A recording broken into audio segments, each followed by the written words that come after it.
score, with Real Monarchs winning it in the shootout, but that does not tell the full story. It was 1-1 after 45, Monarchs reduced to 10, and then after Rapids 2 regained the lead in the 58th, Monarchs were reduced to 9 in the 90th, but found an equalizer again in second half stoppage time. Now the two enter just 4 points apart in a tight-knit Western Conference race, with Monarchs seeking to close the gap. Here's how they will line up under head coach Mark Lowry. Zach Farnsworth and Max Kirkfleet were sent off in that match. Both are in the first 11 once again, with Nelson Palacio getting the nod in midfield next to Griffin Dillon. And then up top at the right wing position, Aiden Hezarkhani leading the way for Real Monarchs in scoring this season with 4.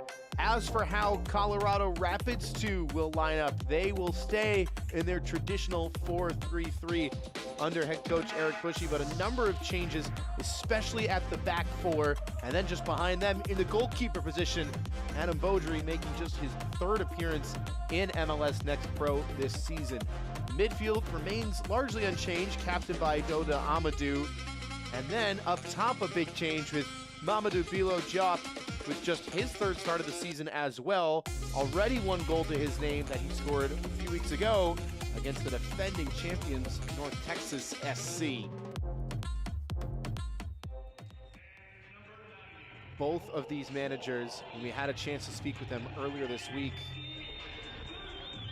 spoke about the rivalry, the intensity of this matchup, the emotions behind it. They have been waiting for May 18th in what has been an action-packed day of soccer across MLS Next Pro.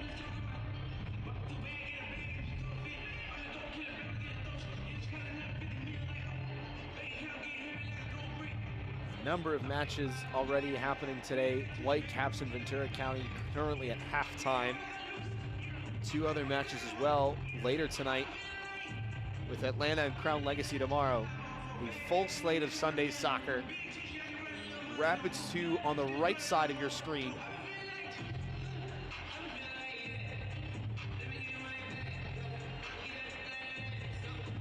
Real Monarchs in the white on the left.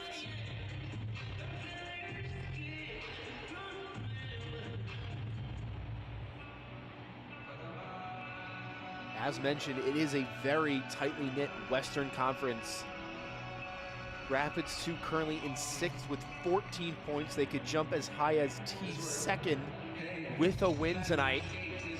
Meanwhile, Real Monarchs 6 places and 4 points behind would jump all the way to 7th, right below Colorado Rapids 2 if they were to capture a W. Mamadou Bilo Diop will start proceedings.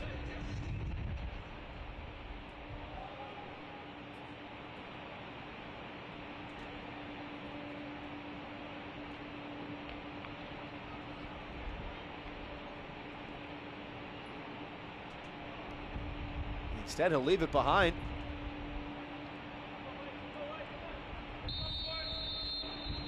And now the ball is rolling in the Mile High City.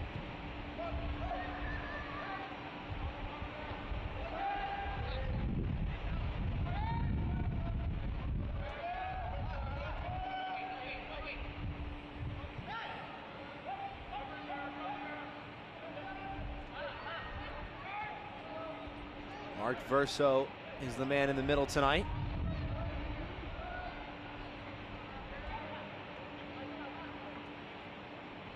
Rapids 2 coming off a scoreless draw against Houston Dynamo 2. Dynamo Dos winning the extra point in the PK shootout. Still looking for their first win in the month of May. Meanwhile, Real Monarchs also coming off a penalty loss against Vancouver Whitecaps 2. There is a peculiar case. As mentioned, just 10 points in 12th place, but only 6 matches played. A number of teams in the league closer to 9 or 10 at this stage. We had a chance to catch up with head coach Mark Lowry earlier this week, and Asked him, it must be nice to have so much rest between games, and he says, honestly, it's the opposite. The boys are ready to go. They want to play. They want to get into a rhythm of playing every week, resting, watching film, and getting familiar to that tempo. But it's hard to settle into that rhythm with so much time between matches. They might be caught in behind early here. Acquired a good touch at the back. Falls to Mathuta, and the flag will go up against Jupp.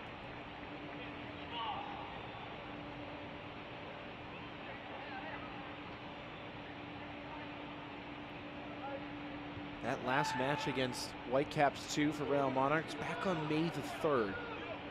15 days, and they are once again back in action in MLS Next Pro.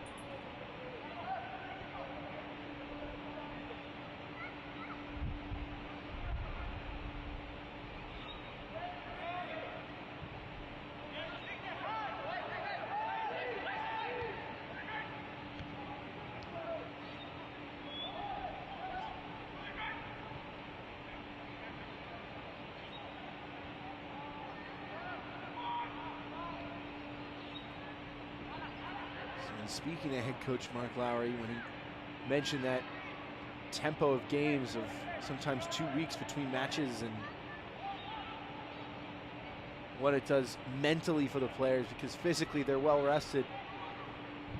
He said mentally it can be difficult to assess and judge where we are.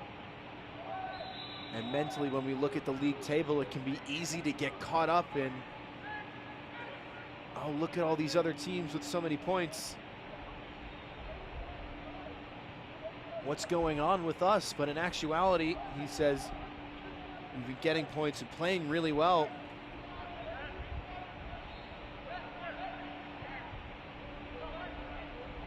We're putting pressure on ourselves more than anything. And the work that they have done in the early stage of the season has paid off. Now a big chance against a well-anticipated foe tonight. As Arcani goes down, play goes on with Barea. Into the first man.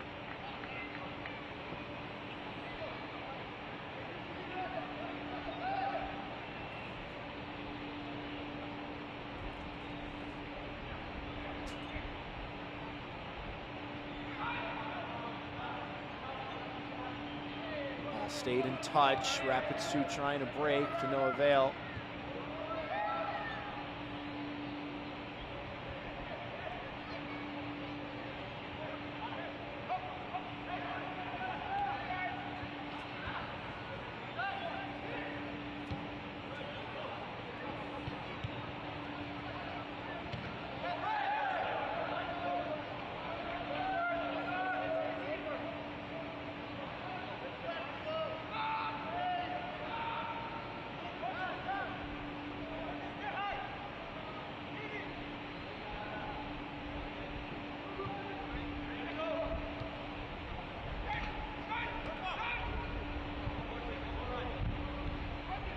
Sharpie.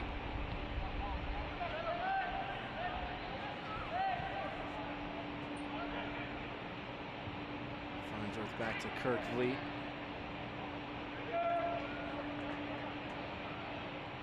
Those are the two players that were sent off the last time these two teams met.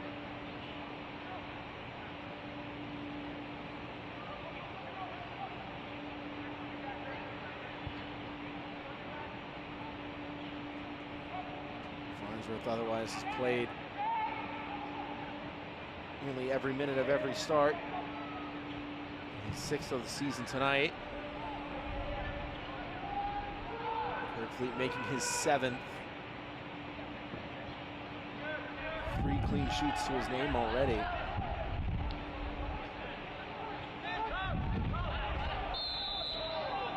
Whistle sounds right near midfield.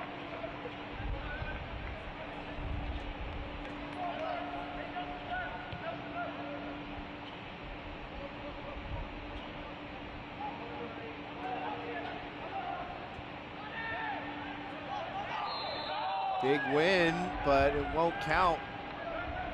Coming together right outside the center circle, and Griffin Dillon thought he might be away.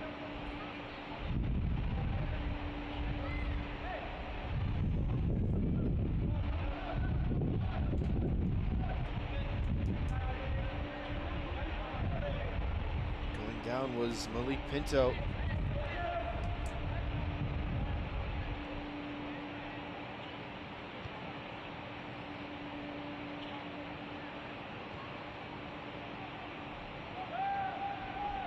Formerly of FC Cincinnati with 33 appearances in Major League Soccer, making his MLS debut at just 20 years of age. 1-2 is a good one for Chen. Tack, heavy touch though. Two Monarchs players collide.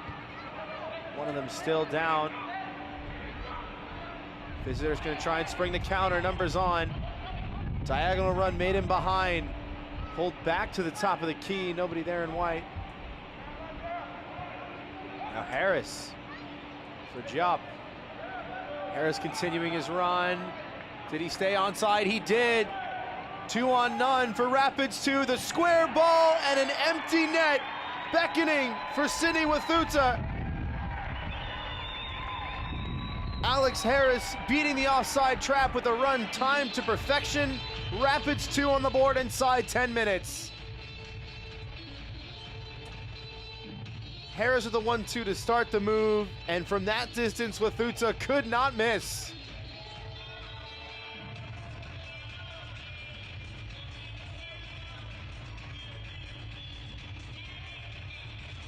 His first of the season, and it comes in the Rocky Mountain Derby.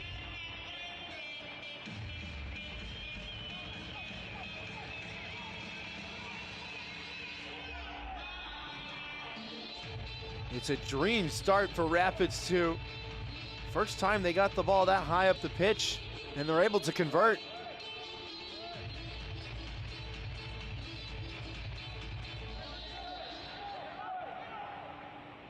Rapids 2 goal.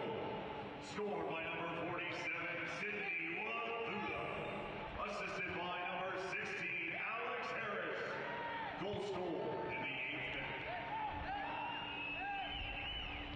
minute. Now Monarchs find themselves on the back foot. Very early on the road.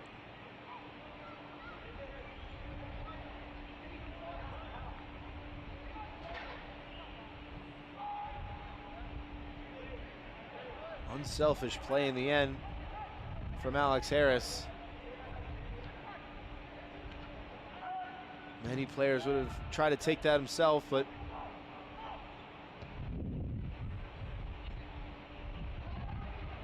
saw the extra pass made.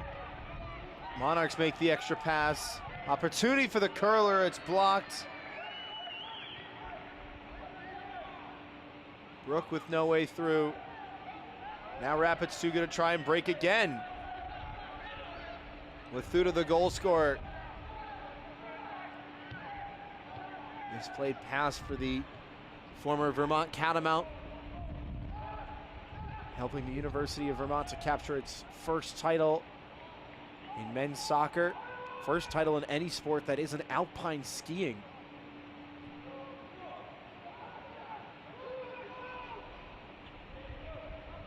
Canadian named to the all-conference first team and named as well the midfielder of the year.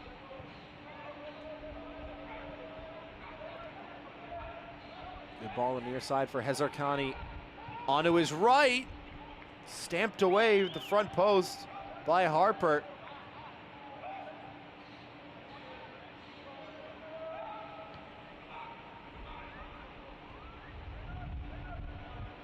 Monarchs responding well after conceding the early goal.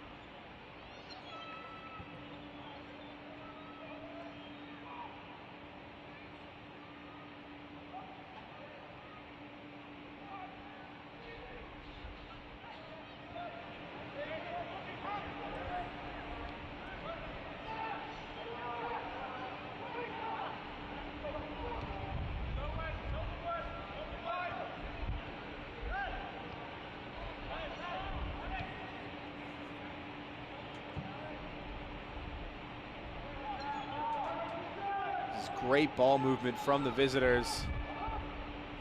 Numbers on the near side. Point of attack switch with Hezarkhani.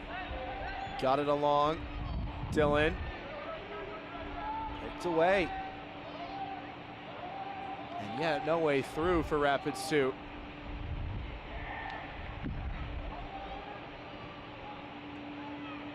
Harris trying to get out of the high press. He wants the 1-2 once again. He's got a lot of space once again, and this time the ball overhit.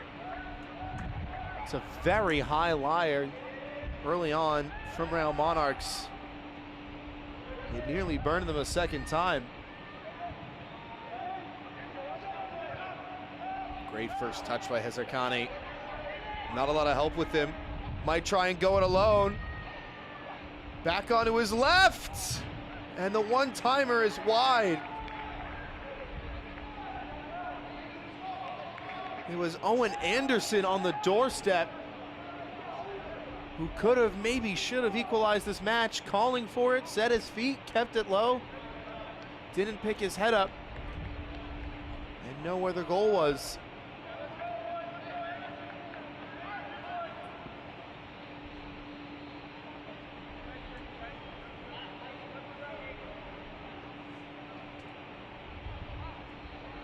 This part of the match is brought to you by UC Health. With personalized care in locations across Colorado, UC Health is here for you no matter where your story takes you. UC Health, live extraordinary.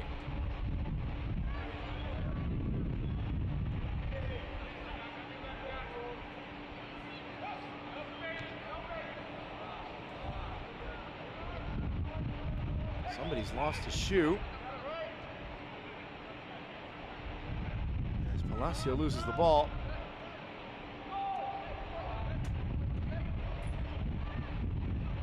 Of all the players you expect to score that chance, 18-year-old Owen Anderson right up amongst it as he moves this one along.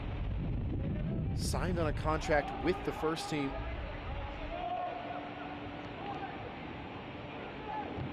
Already scored once this season for Real Monarchs, appeared in every match and started every match.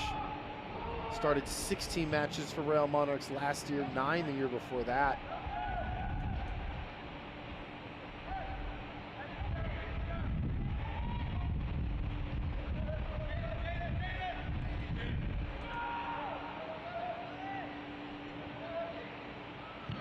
Goalie under some pressure. Bringing the heat was Lachlan Brook.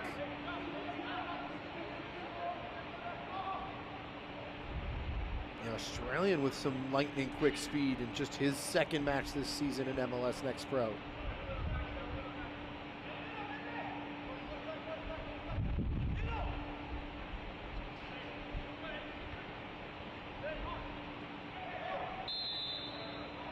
Going over is Banayam, long whistle as well.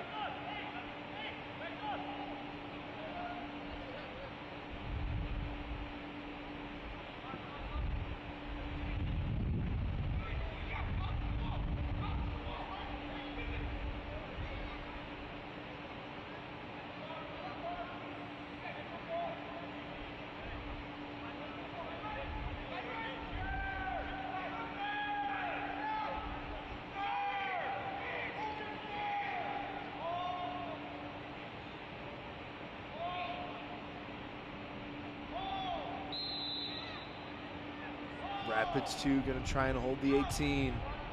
This one whipped in, awkward clearance, but getting a foot there was Charlie Harper.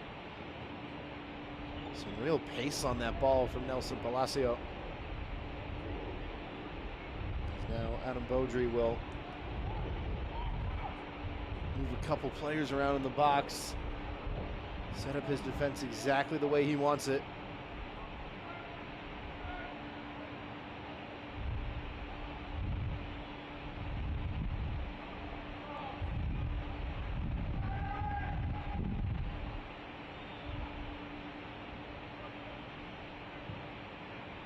Swung in, headed away.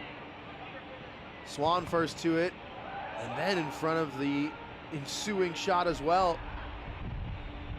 Numbers to the far side. Pass a little under hit. It's a bit of a force in the end, and Correa's try well over the bar.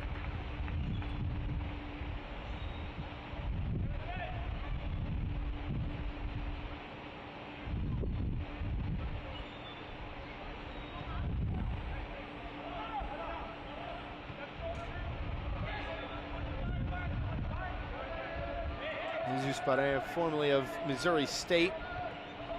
First round Super Draft selection this year by Real Salt Lake. Finished as a semi-finalist last year for the Mac Herman Trophy, given annually to the most valuable player in all of college soccer. Harris nearly got there. It's good work at the back. Massalis helping Real Monarchs to get out of trouble.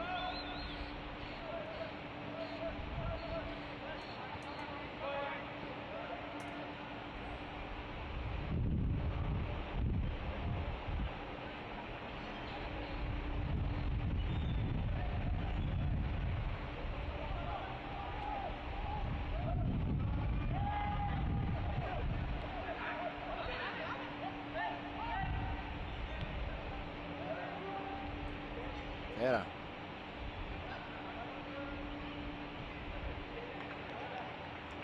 Farnsworth right back to him. Monarch has been bossing possession. It's a good ball in behind, just a little overcooked. Pereira making the run. Last year at Missouri State, 18 matches, 15 goals. Tied for top 4 in the nation.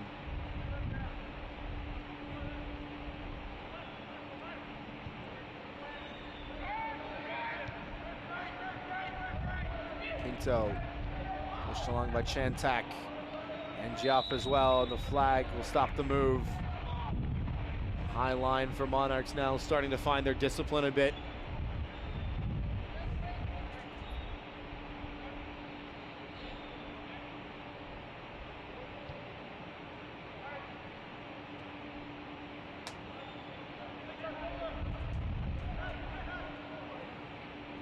Farnsworth asking for support.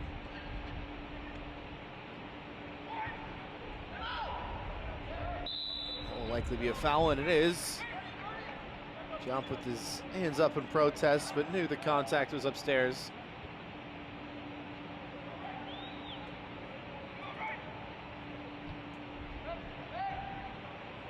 Farnsworth, Utah native, started in the Salt Lake Academy at age 14. Made his first appearance for Real Monarchs as an 18-year-old back in 2020. Been with the club ever since.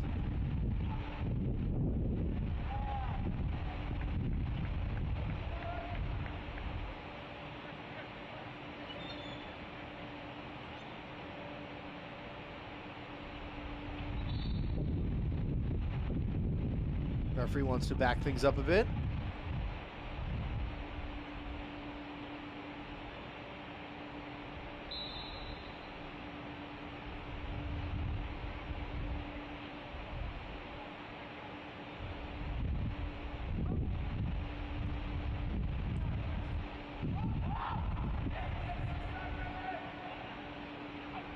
Monarchs once again winning the ball in a high position, forcing a lot of turnovers in the final third of the pitch. What can they do with it? Swung in over the head of Aiden Ezerkani. Player most proficient with the ball at his feet, but still can do so much with his game.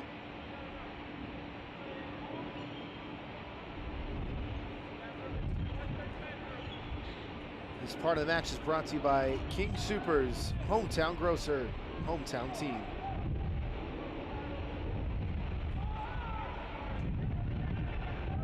Rapids 2 with numbers forward. Travella pass into the stride of Wathuta. Back across one more time, poked away. Farnsworth first to it. Recycled as far back now as Charlie Harper. Pinto. Great ball, and the flag will go up once again.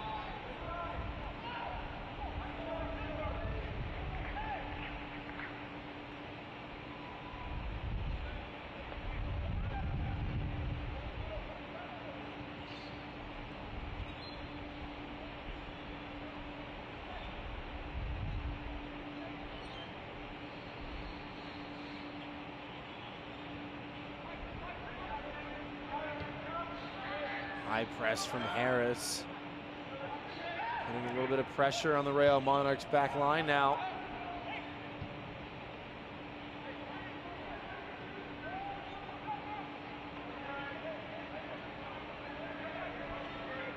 Harris is straight offside.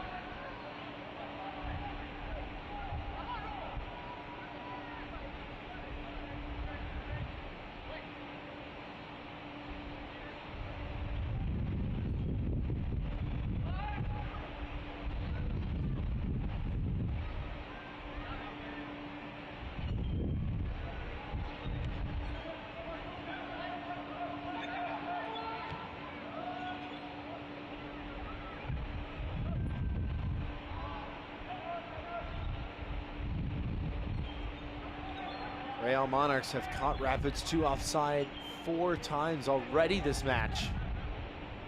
It's a staggering average. But that one goal was when the line faltered. Harris was able to beat it. Timing-wise, played a good 1-2. Held his run just enough, made it diagonally. Draw the defenders out of position, and then had a wide open teammate 6 yards out in Sidney Wathuta.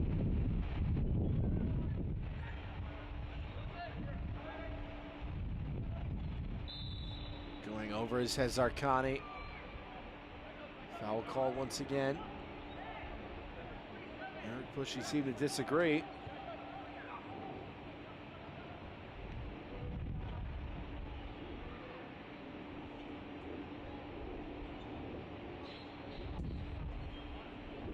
Palacio. Vera. Ball dancing on the touchline, stays in bounds for now.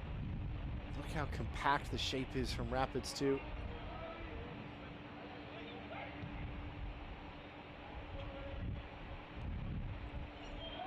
Four, 4-2-3-1 on paper, but the outside wingers up top seem to stay in front of that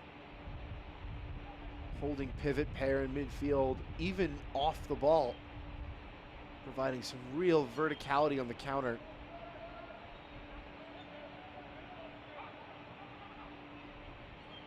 Clever touch. Zarkani, no way through. Harris nearly got there.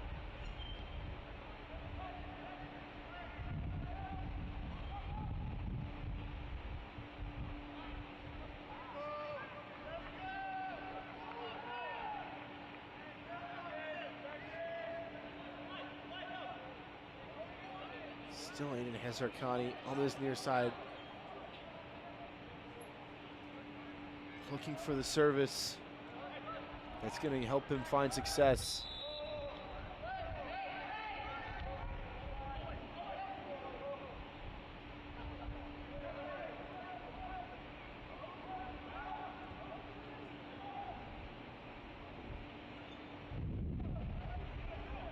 "17 years of age and already leading Real Monarchs in scoring."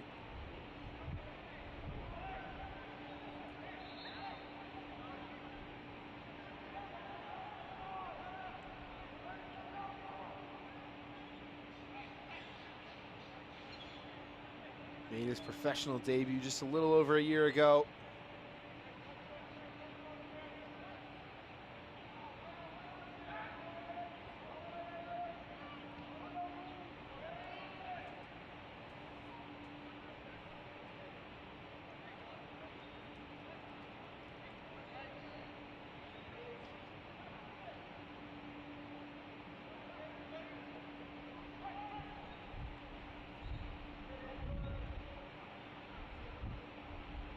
Anderson once again. Couldn't wriggle his way free. Palacio checking short. Dillon to the near side. Sharpie kept it in play. Here's Zarkani with the ball at his feet. He's been wanting this for a while. Sits down one defender. First cross blocked and the second as well. Defended brilliantly in close quarters by Charlie Harper.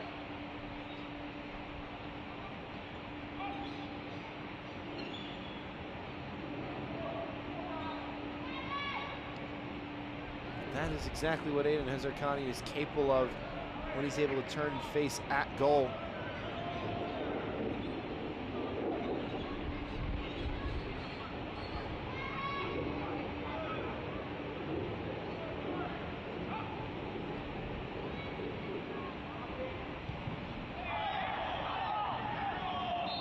Appeals for a handball. It looks like they will be given. It's outside the box.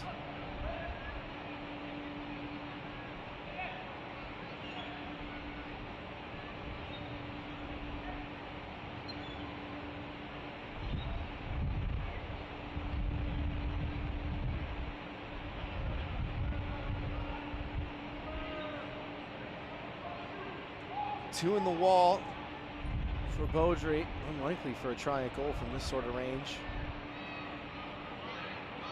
Rather than fire it off of one player, see if they can get a second ball. Maybe you put this in a dangerous area, hope it takes an errant bounce into the back of the net. Just cause chaos. It is driven in. Flick on at the front post, well defended. Rapids 2 gonna try and step up as high as they can. Anderson now. Monarchs looking for the opportunity to put it back in. Still Rapids 2 stepping, and they do very well indeed. Sliding challenge comes in, a risky one. Sounded like there was a piece of the ball.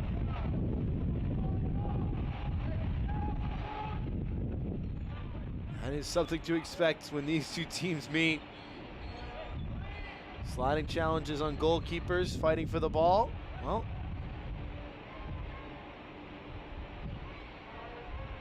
a 50-50 challenge like that, made safely, but with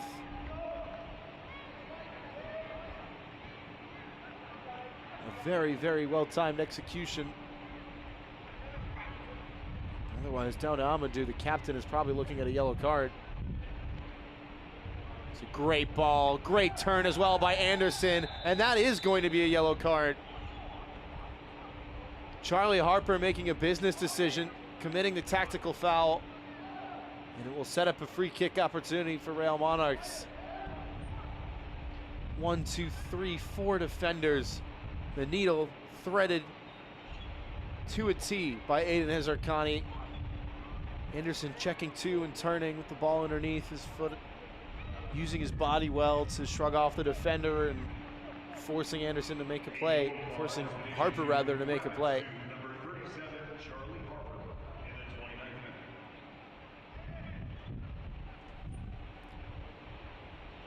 Brian Vera is standing over it.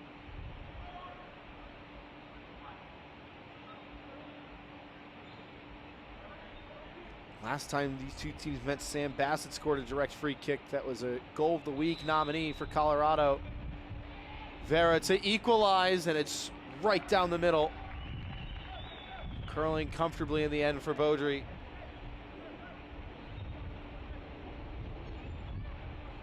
Went around the wall rather than over it, and from that sort of distance, have to put that in the top corner if you're gonna try and go near posts.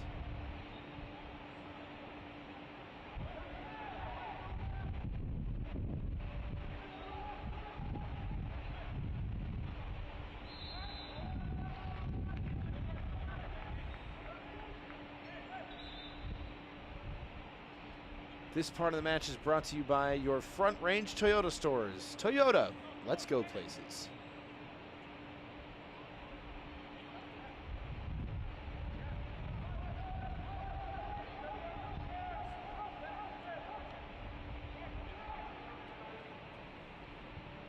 One nothing in favor of Rapids 2. It is still the 8th minute goal by Cindy Wathuta. The lone difference maker on the score sheet thus far.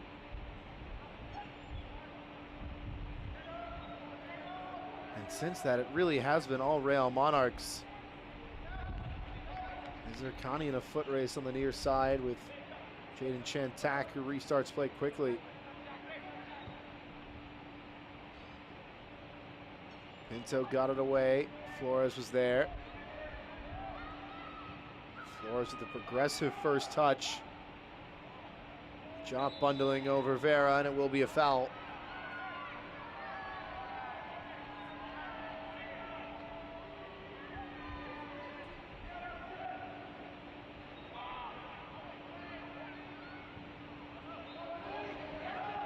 Palacio with a good ball in his space.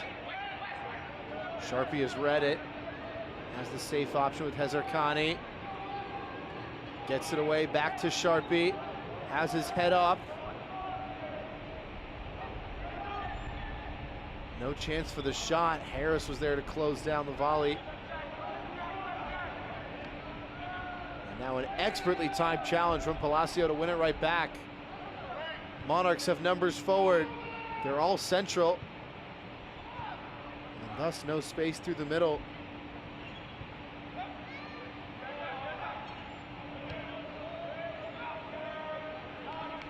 Monarchs keeping numbers high when they lose the ball. Colorado could spring a counter every time they get the ball back, but they don't get the ball back that much. Real Monarchs winning the second ball more times than not.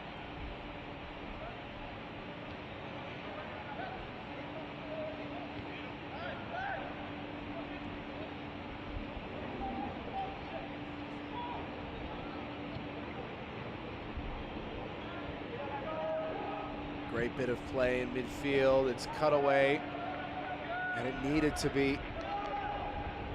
Flores pinched in from that far side and needed to make a play with that aggressive of a step.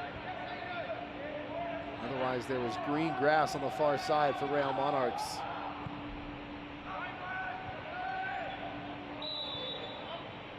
High challenge on the part of Wes Sharpie.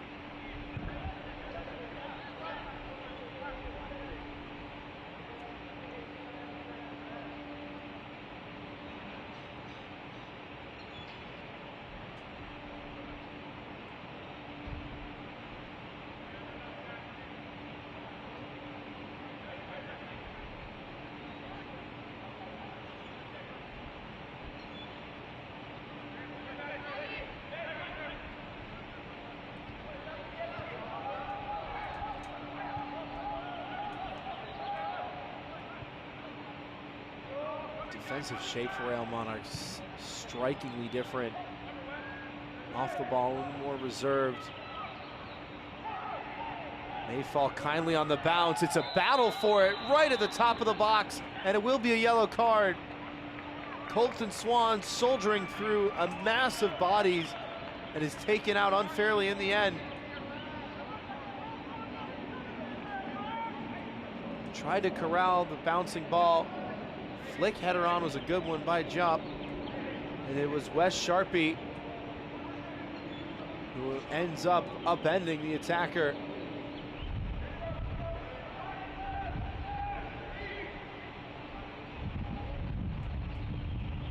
Now with the free kick from this sort of range, the difficult part isn't getting it over the wall, it's getting it back down underneath the crossbar.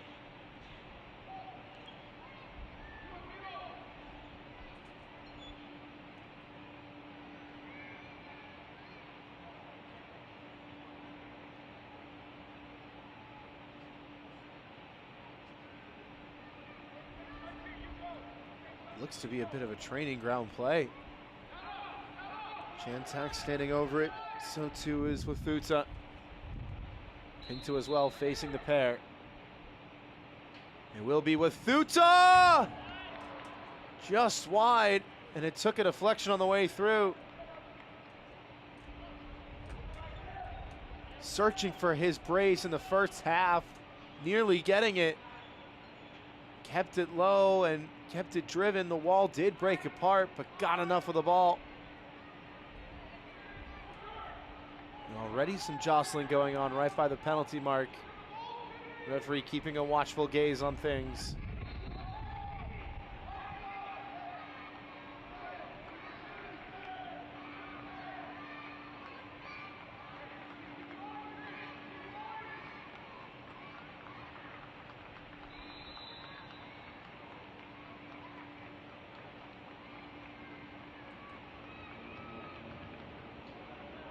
Long lofted delivery, headed back in front. The referee blows the whistle. The ball, in fact, went out of play before curling back in.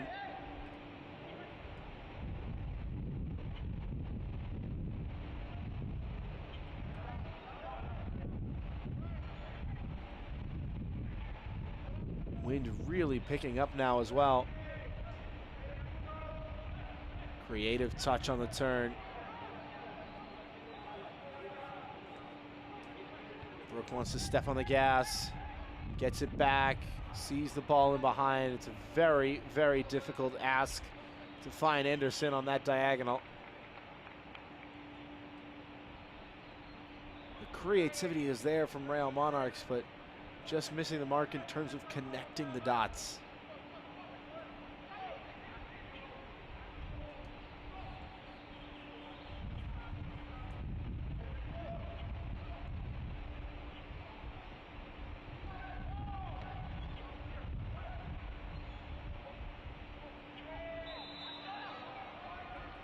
Amadou drawing the foul. Griffin Dillon protesting on deaf ears.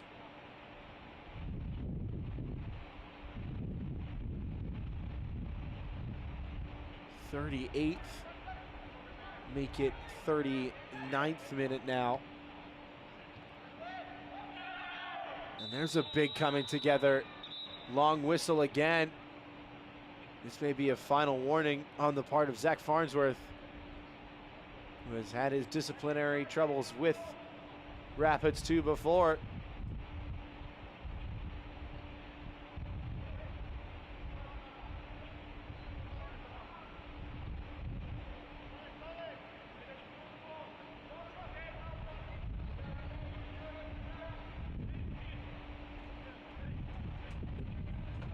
Center backs will get forward for this one. It's a very high line once again from Real Monarchs. Pinto would do well to put this in a dangerous area. Gonna require a lot of leg. A lot of leg he's got. In fact, bounces all the way through.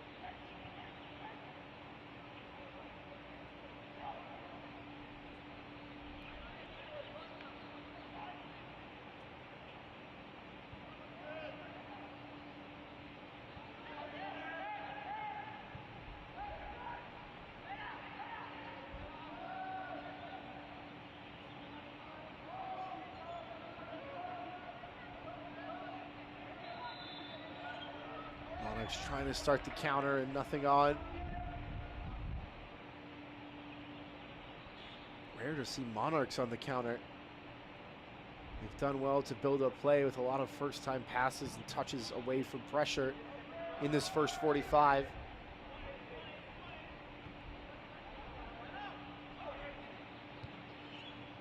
Very rarely have we seen them flat-footed in this first half. Zarkani trying to do a little too much. There's a great touch. There might be numbers here, and Harris knew he was offside. Rather, it was Swan who knew he was offside, and a big yelp off the ball. Farnsworth was shielding it so his goalkeeper could grab it. Mamadou Bilo Diop was in a heap for a second there. Seems to be ready to roll on.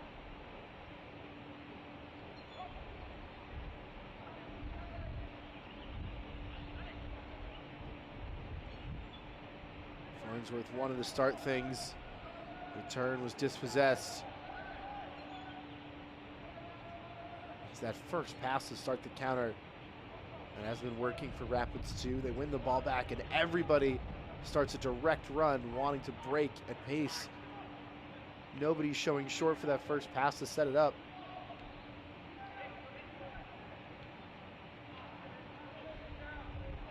Again, that first pass not working. 4 numbers there. Nobody picked out. That's a great touch. And there's a lot of space on the far side. Anderson getting forward and calling for it. Instead played short. Clipped into the box now towards Anderson. Headed away. Palacio settling. Rapids 2 holding strong for now. Anderson gets his header. Was a long way from goal. Did what he could.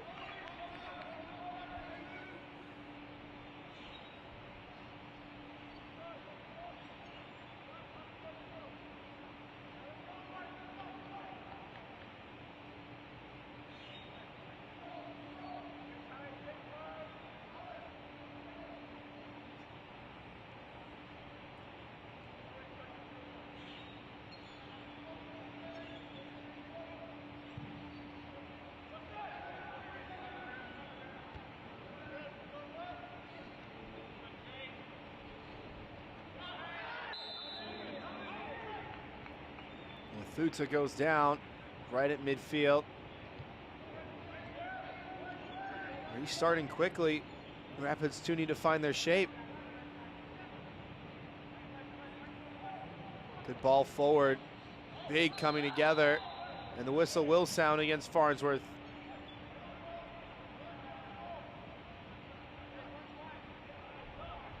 A lot of force in that one.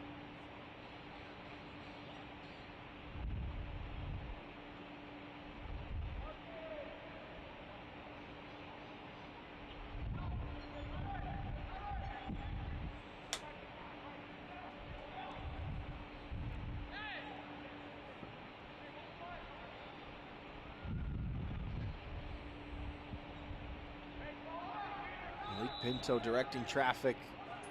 A lot of options on the near side as well, lining up for the second header. Instead, it's played to the near side. Open shot! Flashes across goal.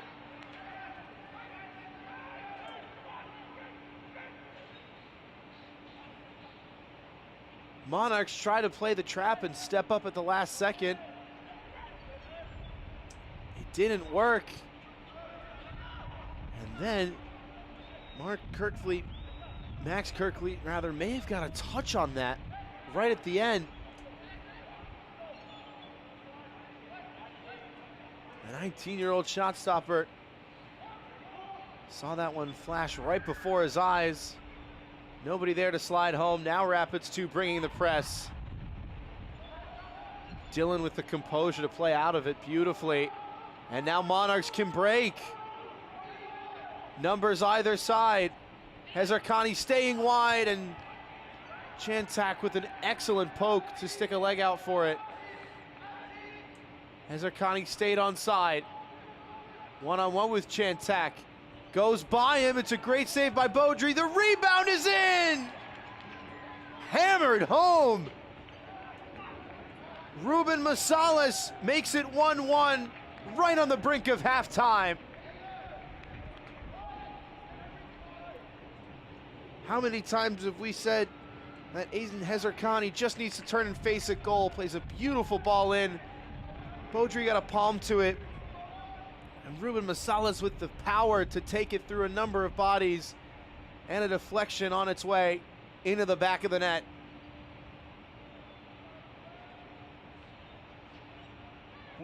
And as this contest did the first time this year, it will go into the first half deadlocked at one apiece.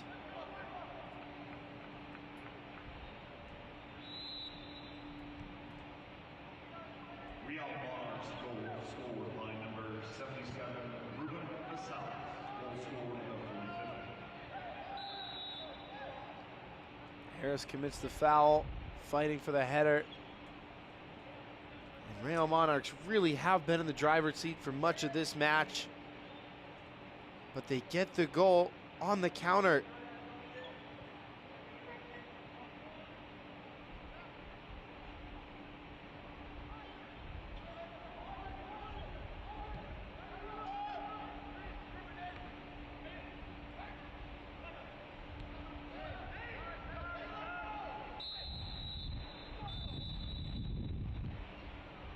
And that was almost the last kick of the first half.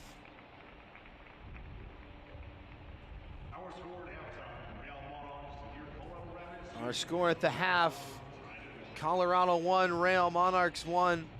First half highlights and a look at our upcoming schedule are later, but first, April Marie Aguilar made her way to the land of 1,000 Lakes to visit Minnesota United FC 2. She sat down with head coach Jeremy Hall in this week's Coach's Corner.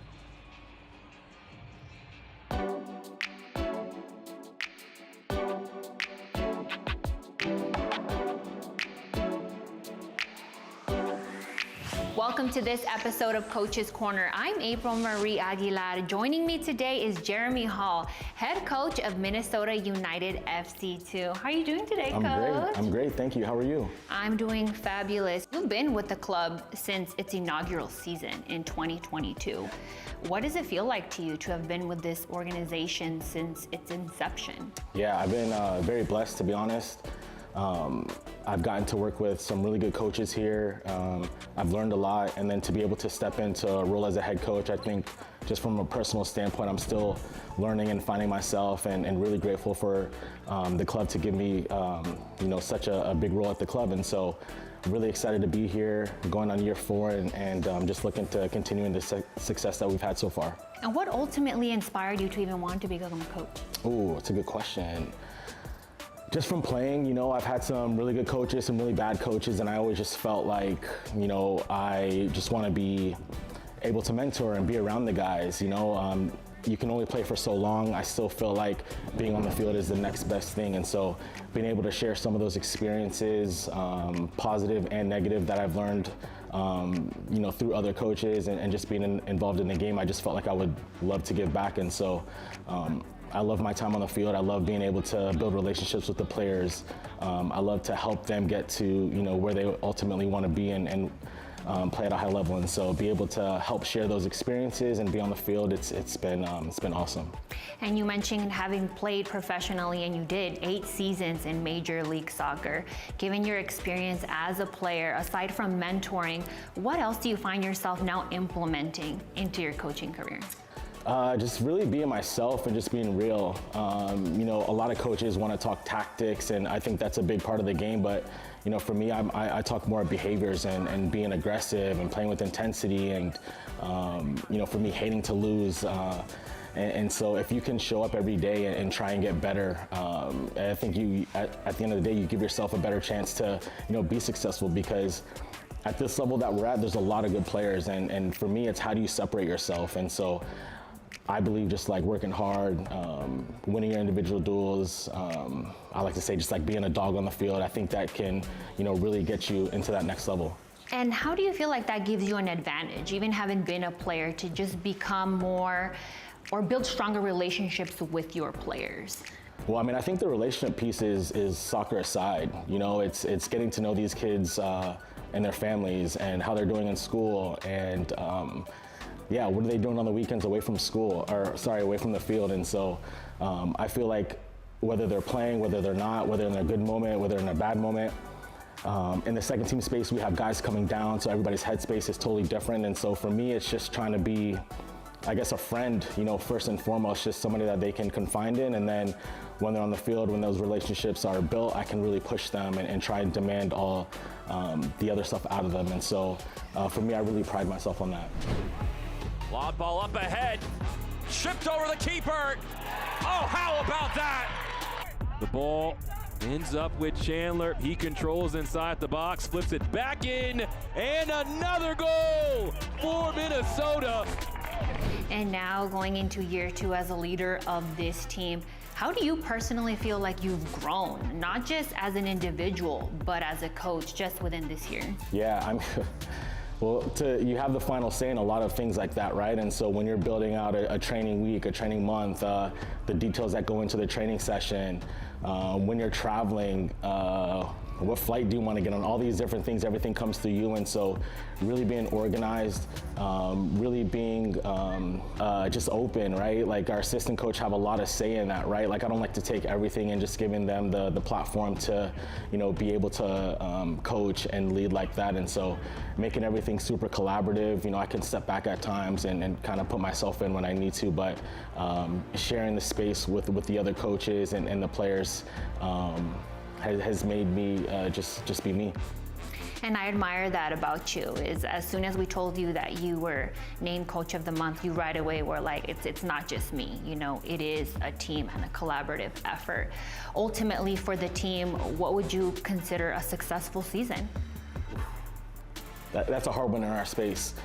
For me, I always believe that winning is a part of development. And so I think with anything, if you're going into a season, I think everybody says we want to make the playoffs, we want to win the championship. I think when you look at it like that from perspective, yeah, that's great. In our space and development, we want to help these guys get into the first team. And so when I see some of the guys like, Alex Smear play with the first team or Loic play with the first team, some of the first team guys that are returned to play, DJ Taylor getting in and Sam Shishoa, when these guys come into our space, it makes me feel good because, they're getting fitter, they're getting stronger, they're getting more confident, and, hopefully we can continue to see more guys from the second team get into the first team. Awesome. Well, best of luck to you guys this season, Coach. And we can't wait to see what else is in store for you all. Thank you so much. But in the meantime, y'all, this is it for this episode of Coach's Corner. Be sure to tune in to our next episode to see who I'll be talking to with next. We'll catch you guys next time. For now, I'm April Marie Aguilar. Bye. I know I'm fully attracted. I'm hanging on like a fridge to a magnet. It's a jigsaw with all the right pieces. You and me, we go good together. You and I go good together. You and I, we go good together. We go good together. Welcome back.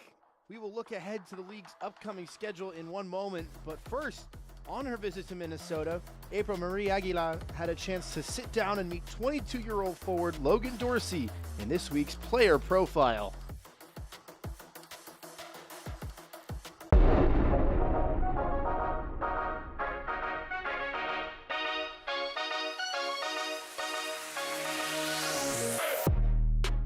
Thank you again for joining me on this episode of Player Profile. I'm April Marie Aguilar, and today joining me is Logan Dorsey of Minnesota United FC2. Thanks so much for the time, Logan. Of course. Thank you for having me. Yes, thank you. Well, just this December, you were selected by Minnesota United in the Super Draft.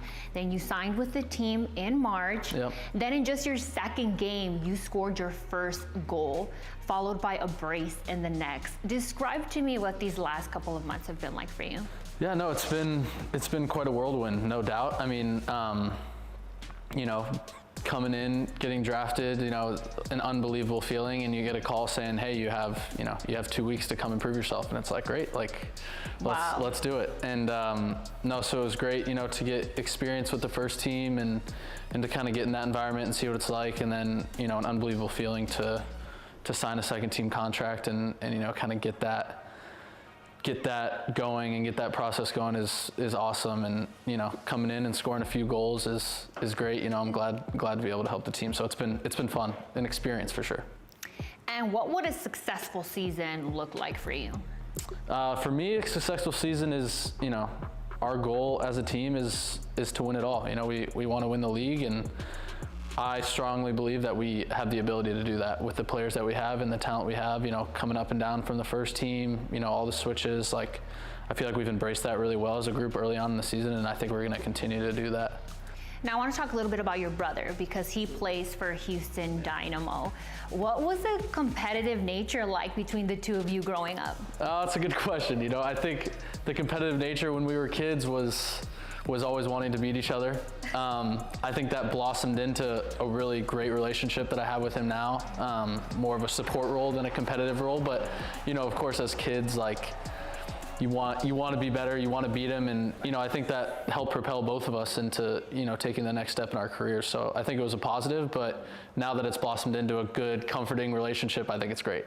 And his journey, how has that influenced your own approach to the game? Yeah, it's, he's given me a lot of support throughout my career. I've obviously, as every career does, you have a lot of struggles and you have a lot of things and going on. And I think that his help to me has been, without words, it's been probably the greatest thing in my career so far. Having someone like him that's been through it all, that's been through what I'm going through is unbelievable. So having that support system is great, and I can't thank him enough for that. And you mentioned struggles. How have those struggles actually led you to where you are now? Yeah, I think, You know, I would say the biggest thing for an aspiring pro athlete is being able to deal with struggle. And, you know, dealing with struggle is hard for a lot of people, and it's hard for everybody. So being able to deal with that and kind of take positives and little things away from everything that you're doing, even when you're in one of those slumps, is like, I think that's the greatest thing you can do as an athlete. And is there a specific moment or perhaps piece of advice that Griffin has provided you that's had a significant impact on you? I would say the biggest thing that he's done for me is kind of just been there. He's been there, you know, through the successes and saying, hey, like, you know, maybe you don't need to get so high on this, or, you know, when you're in a low, like, hey, you don't, you know, you're good, like, you're right where you need to be. Like, I think kind of just being there constantly throughout the entire process has been great. Like, kind of keeping me balanced is one thing that he does really well, which I really appreciate. And you're certainly lucky because you do have a brother who's a professional. Yeah. But with that being said, how important is it to just have that support system? Oh, yeah. I mean, I think it's everything. I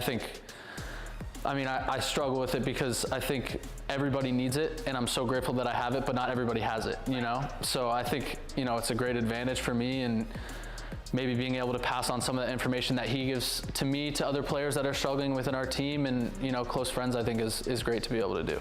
I love that. Well, best of luck to you and your team, Logan. Thank you so much. And thank you so much for tuning into this episode of Player Profile. Be sure to tune in next time to see who I'll be talking to. For now, I'm April Marie. We'll see you guys next time. Bye.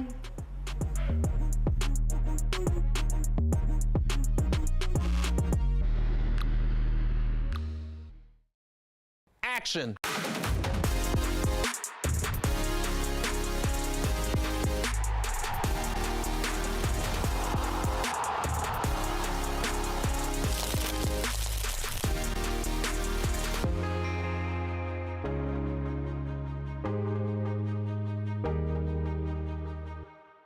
If I got it, then I bought it.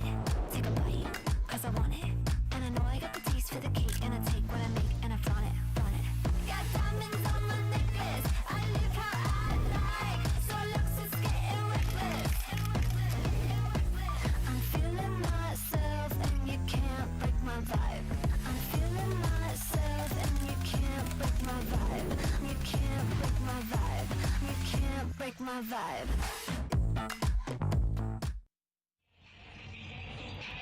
Halftime after an action-packed first 45 that sees Real Monarchs and Rapids 2 knotted at 1 apiece. Phil Galati with you from Denver, Colorado. Let's take a look at the highlights at halftime. This one got started early. 8 minutes gone, in fact. Alex Harris beating the offside trap to play Sidney Wathuta and make it 1-0. It was Zach Farnsworth that tried to step up, but just a fraction too late. Then the other direction, Aiden Hezarkhani doing everything he could, squaring it for Owen Anderson, who couldn't make the most of that opportunity. Brian Vera's free kick, comfortable for Adam Beaudry. But there were more chances at the other end. Again, that high line, Rapids 2 caught offside a number of times, but winning a free kick that time was Colton Swan. Wathuta looking for his brace, nearly got it too, took a touch on the way through, and safely wide in the end for Real Monarchs. A header from distance on the part of Anderson, wouldn't find the back of the net, but this chance would. Hezarkhani's cross parried momentarily by Beaudry, and then what a volley that is. How about your first professional goal, Ruben Mazales, to make it 1-1. Take a look at the offsides in particular. 6 in that first half for Rapids 2. The one time that they were able to evade that offside trap and time the run well, it resulted in a goal.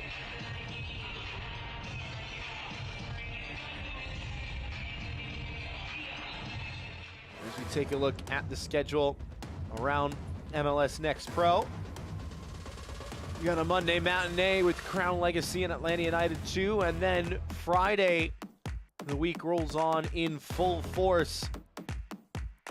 Atlanta United doing double duty with Orlando City B.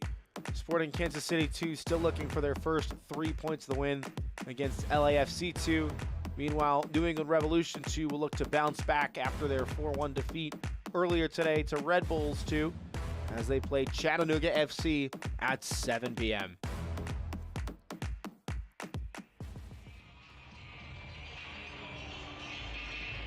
It's an unchanged first 11 for Real Monarchs, who line up on the right side of your screen if you're just joining us.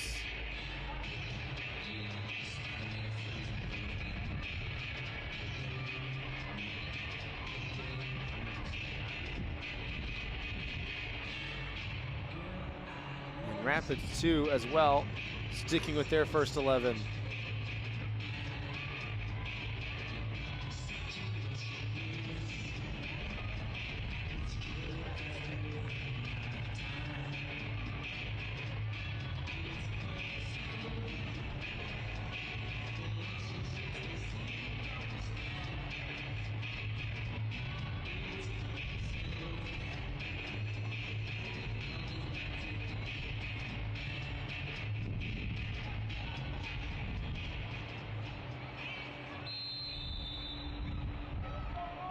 Ball rolling once again.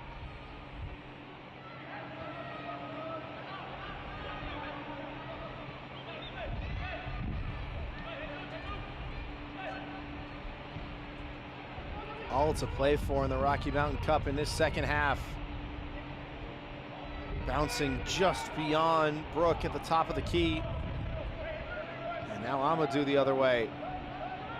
Here's Alex Harris on a tear. Sees Wathuta to his left. This is how the first goal happened.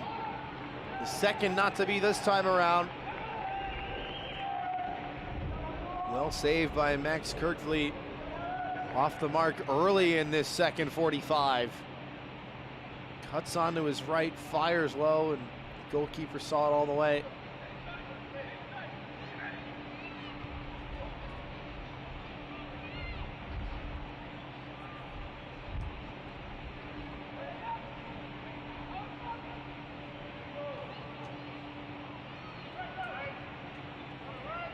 Vera.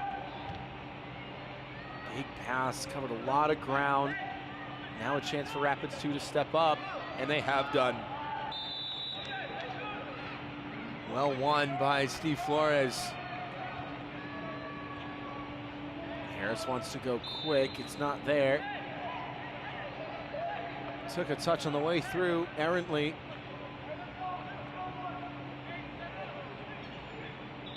Alex Harris, a Washington native, played his college ball with Cornell Big Red. Former Rookie of the Year selection with them. Also earned the Top Drawer Soccer National Freshman of the Year award. Was the first Cornell player ever to win it. In fact, the first Ivy League player as well ever to win it. Bundled over was Wathuta. He got there just in time, and now Vera into the book.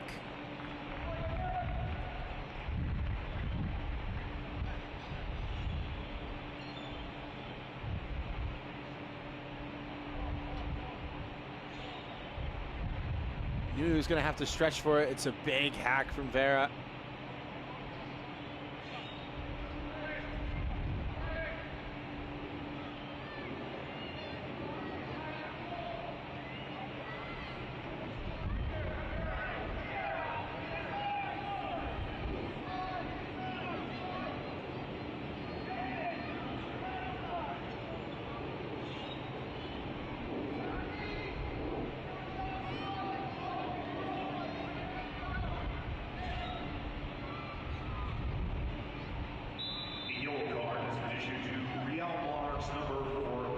Is standing over it.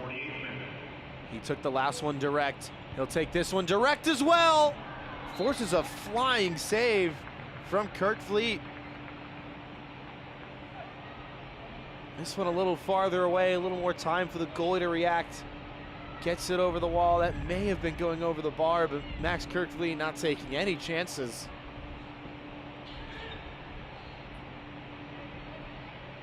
And already a frantic start to the second half.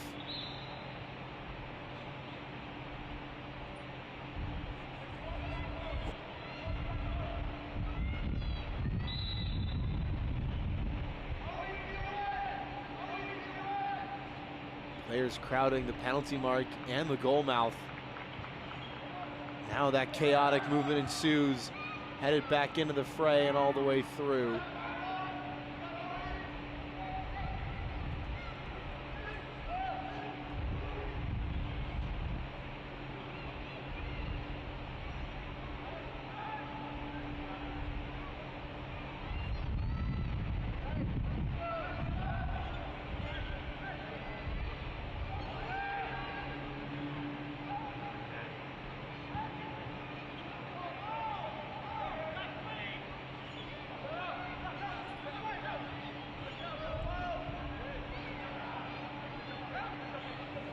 Guerra trying to shield it against Flores, and does.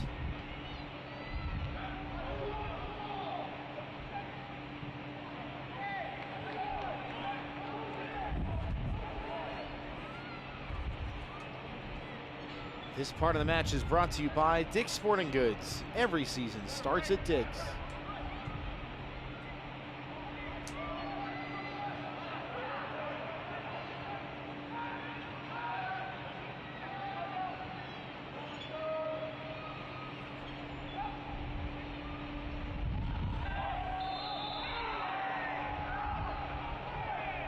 Another long whistle, and the referee trying to calm tempers, issuing a final warning to Mamadou Bilo Diop. Things getting a little bit feisty now in Denver.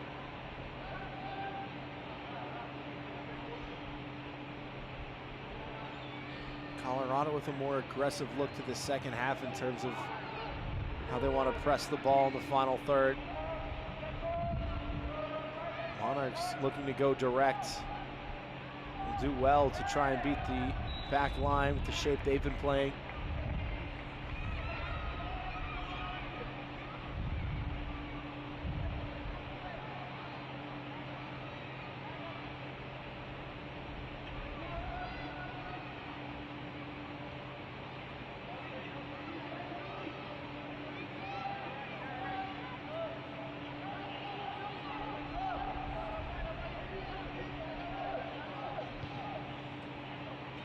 Real Monarchs with the lion's share, no pun intended, of the shots so far. The Rapids too have been able to test the keeper more times, making the most of their chances. It is anyone's game in this second half. Amadou just about gets out of pressure. A lot of numbers forward here for the hosts. They stayed at the back post waiting for the cross. Amadou can't provide it just yet. This is Jaden Chantak instead. Continues his run. With Thutsa crossing it in, and there were numbers there, just overhit it.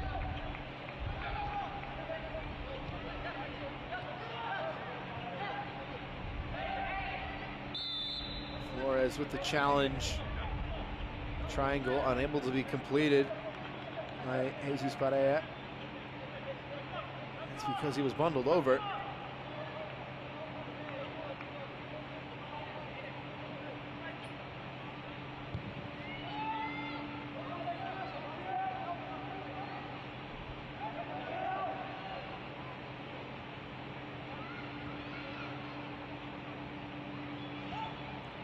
Great pass, wrapped around the defender. Palacio moving it along. Hezarkhani continued his run. Wide open at the back post. Screaming for it was the goal scorer, Ruben Masales. Finding space after scoring his first professional goal earlier in the match.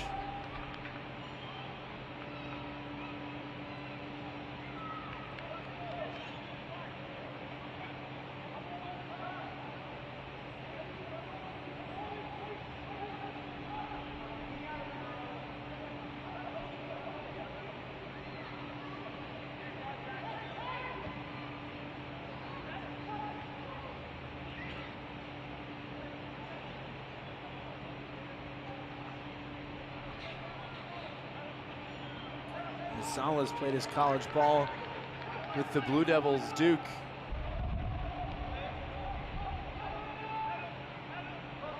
Sarasota native, came up through the prestigious IMG Academy. Named third team All ACC in his senior year with Duke.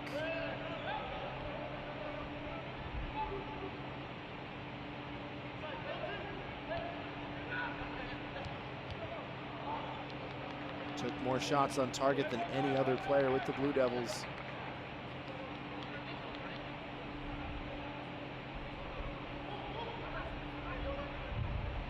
Flores wanting to up the tempo a little bit.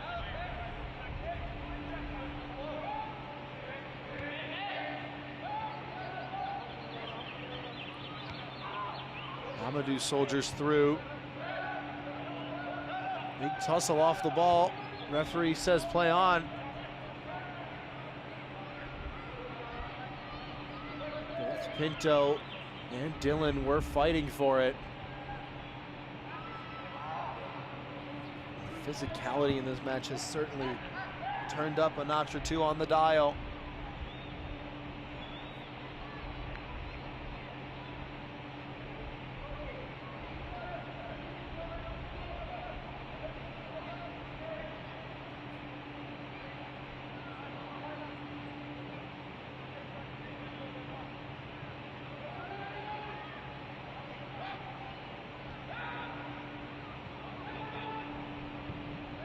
Great first time ball out of pressure, still work to do. Palacio does the work. Must be said, the composure of the Monarchs midfield line, knowing that the pressure is going to be there, knowing where they want to play the ball before they get it. That is some skill. Lowry urging his side forward fervently. Barea. Everybody a bit static as Rapids 2 creeps forward just a little bit. Still fighting for it. The counter may be on. Vera intercepting though.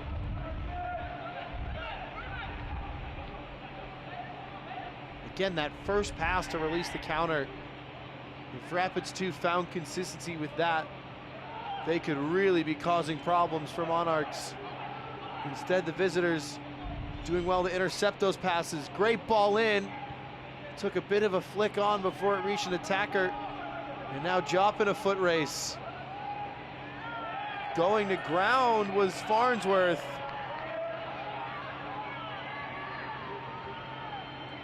Who is not on a booking. Was sent off in the first meeting between these two sides.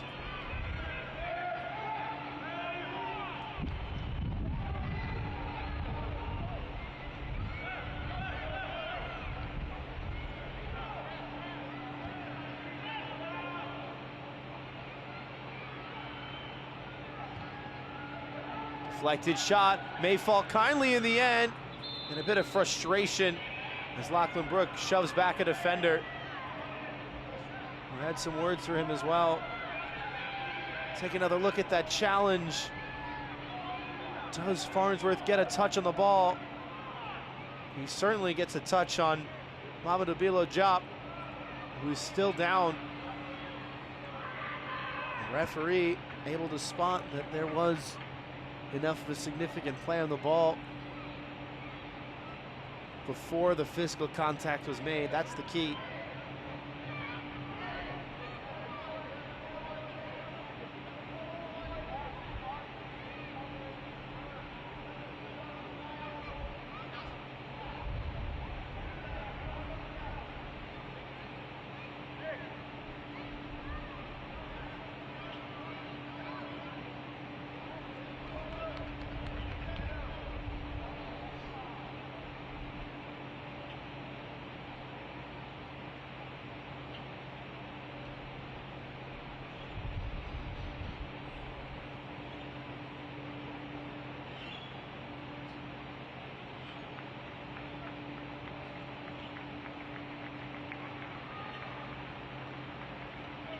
Job gonna play on. We'll need some attention for the 2-minute rule.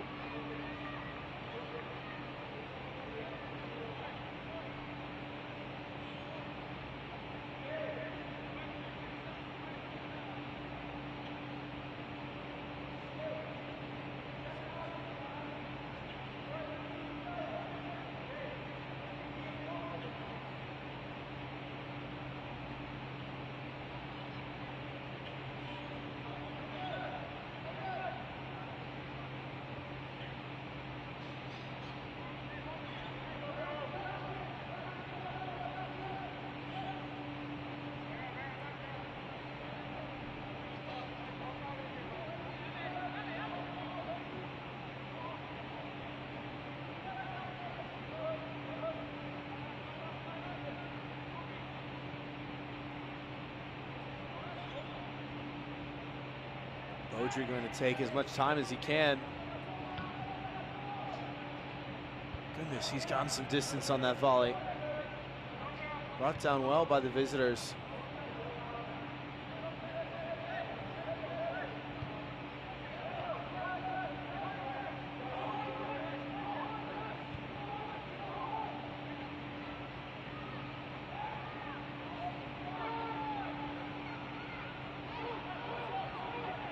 Chance for Real Monarchs to break.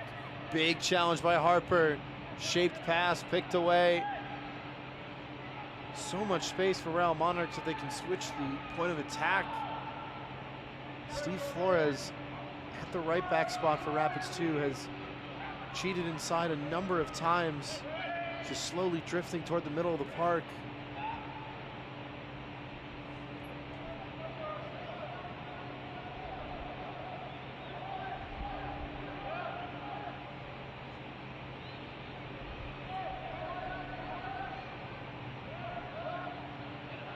Sharpie, Farnsworth, Vera.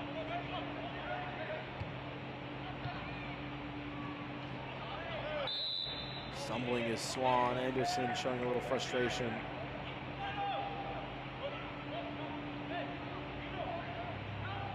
Number of substitutes getting ready for head coach Mark Lowry.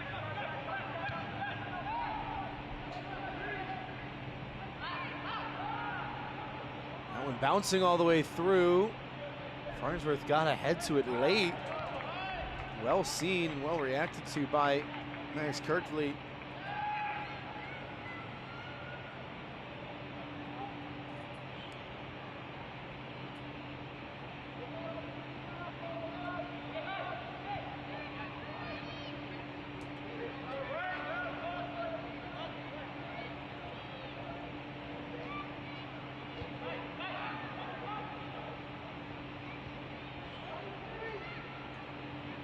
Sharpie switches on, emphatic one at that.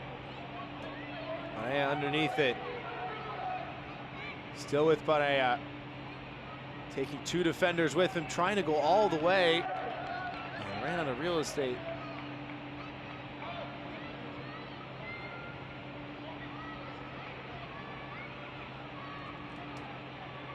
This part of the match is brought to you by American Family Insurance. Life's better when you're protected under our roof.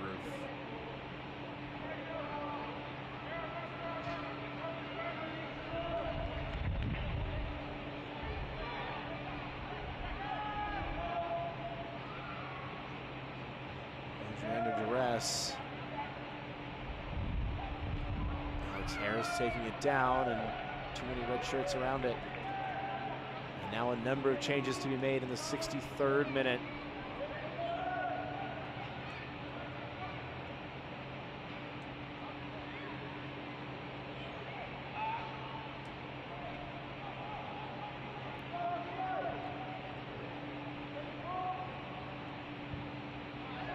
Not to be made just yet, though, those substitutions. There's a 50-50. Both players go in with studs exposed. And second to it is down to Amadou.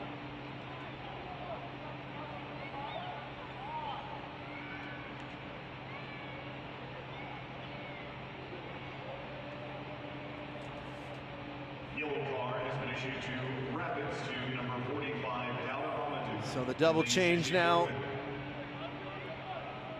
for head coach Mark Lowry. Brian Vera at the back to be replaced by 17-year-old Dominic Berrios.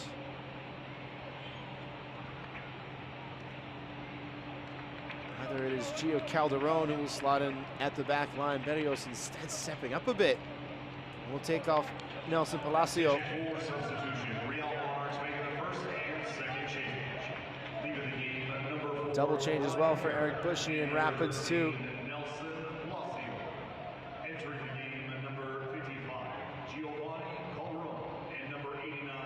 Goal scorer Cindy Wathuta taken off for Kimarni Stewart-Baines, who leads Rapids 2 in scoring this year with 3.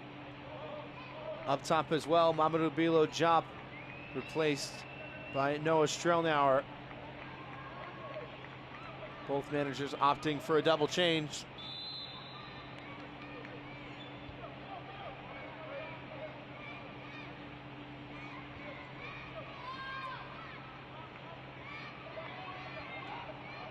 Attention for substitution. Colorado Rapids 2 making their first and second. Gonzalez. Lead of the game, number 47, Sidney Waduma, and number 40, Mamadou. Calderon getting his first touches. Entering the game, number 27, Kamani Stewart-Baker, and number 80, Noah Strelnauer. Substitutions made in the 65th minute. It's a great ball in behind. Barea trying to get there. Gets on the end of it. Barea staying on his feet as long as he could. Referee was right there, doesn't sound the whistle. Cross to the back post and over the head of Hezer Khani.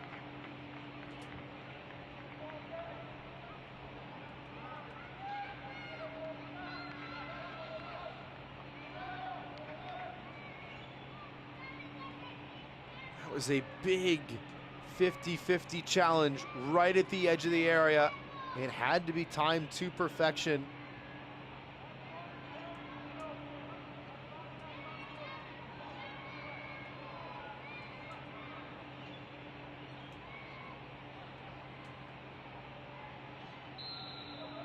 Harris brought down, and Sharpie on a booking will briefly plead his case before retreating backwards.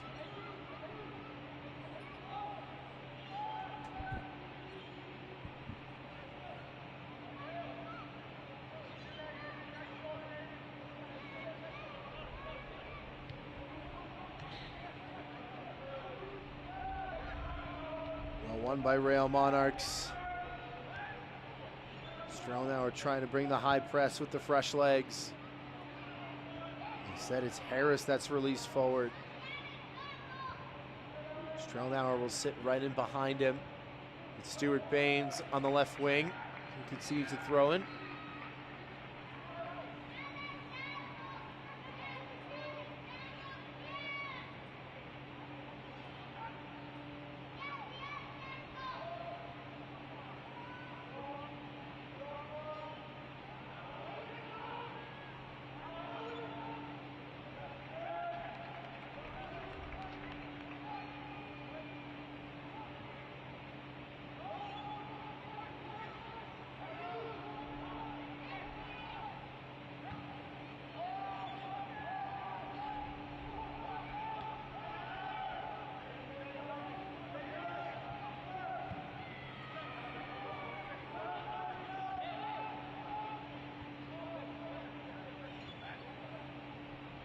Dylan.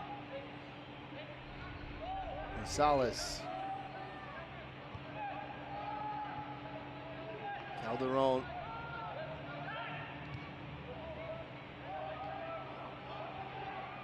There's a stumble at the back. He's going to release a player in behind. And the shot fired over the bar by Lachlan Brook.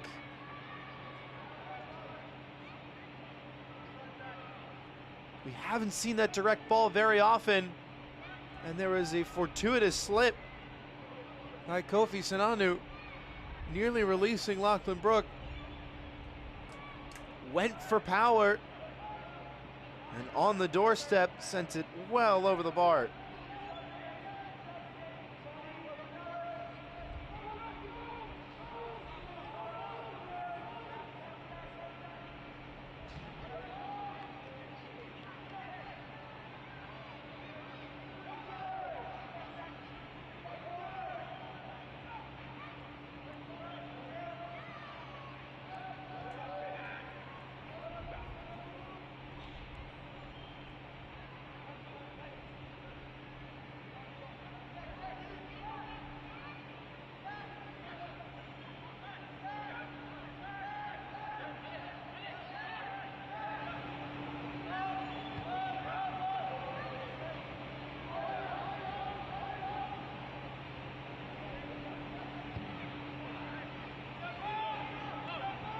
Long ball forward once again.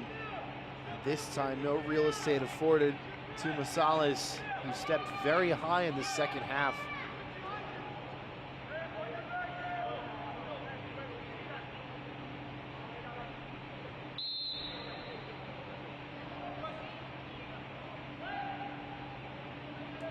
Haven't seen Wes Sharpie as much on that far side, stretch things vertically, as opposed to, rather in contrast to his wingback partnership on the near side.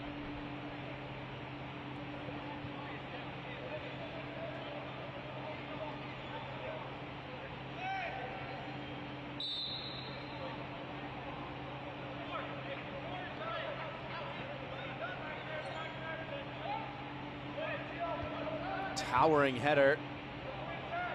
Anderson, can he keep that in play? Not quite.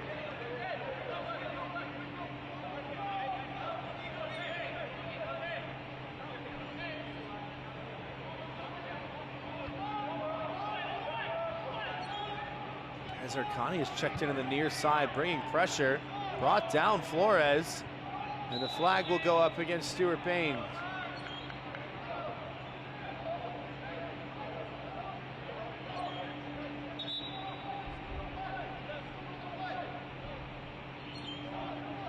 Colorado has been readying the double change. It will be staggered. Rather no, both substitutes ready to come in.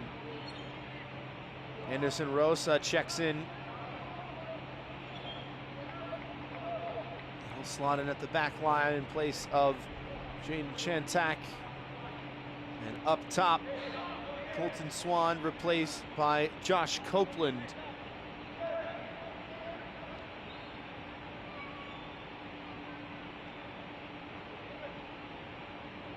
Copeland, the 19-year-old, making his 6th appearance of the season, still yet to find his first goal. Leaving the game, number 56, Jaden Chantak, and number 90, Colton Swan. Entering the game, number 36, Anderson Rosa, and number 42, Josh Copeland. Substitutions made in the 72nd minute.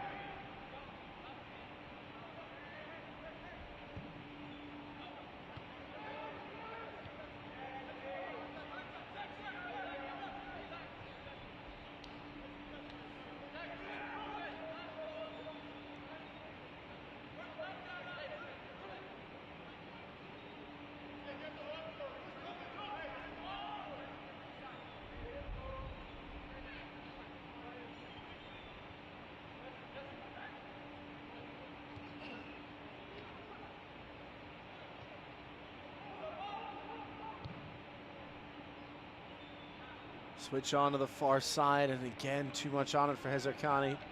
Haven't said his name a ton in this second half.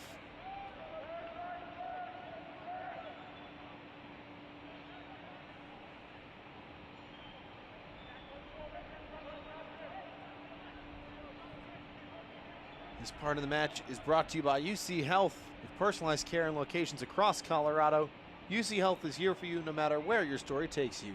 UC Health. Live extraordinary.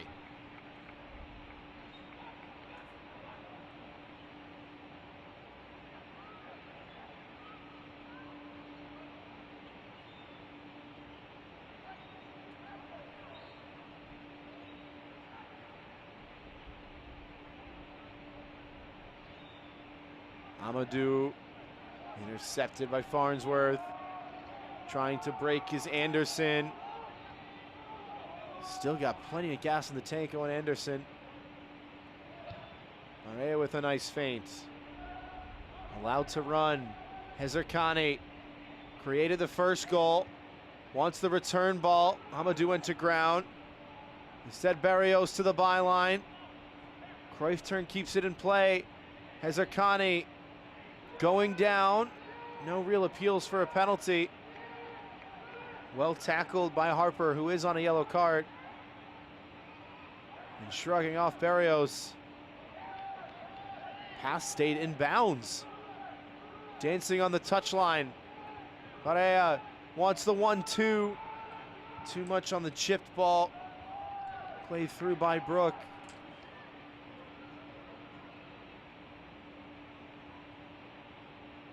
Creative idea, just not there.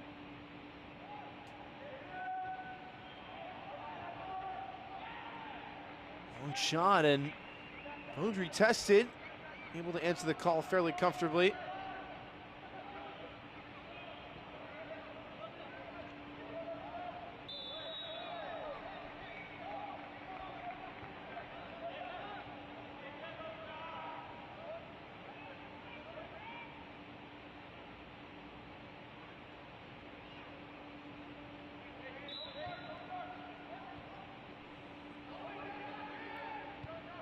Flores, lovely ball forward. Harris sets it back to the far side, and Stuart Baines couldn't take it down.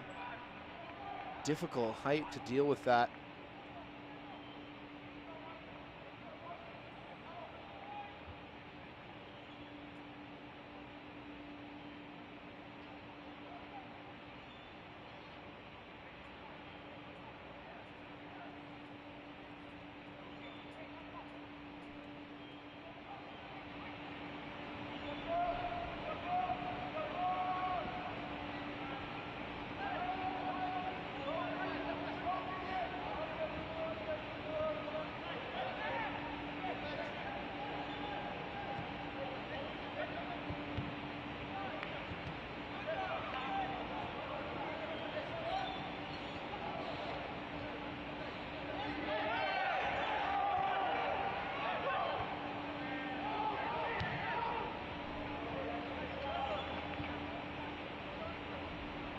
Calderon.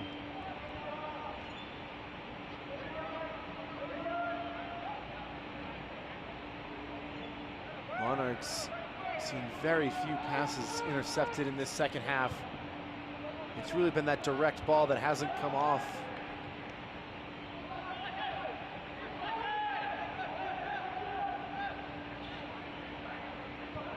Back to safety once again.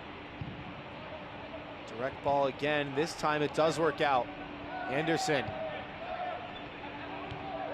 Dillon splits the defenders and just under the foot of an outstretched Brook.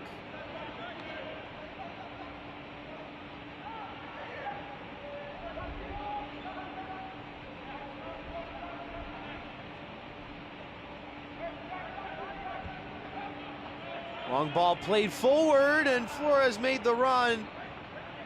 Flores can't bring it down.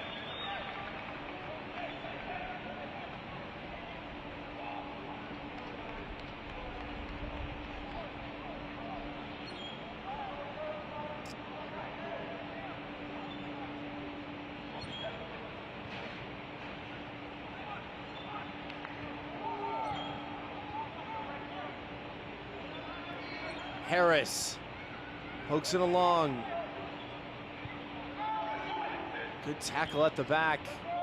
That is a staggering number. 90% of Real Monarchs passes finding their mark. Colorado with a respectable tally, but really illustrates how well Real Monarchs have been able to play with the ball at their feet. Here's a big coming together, and Harper is on a yellow card, and Harper is sent off. It is another red card in the Rocky Mountain Cup.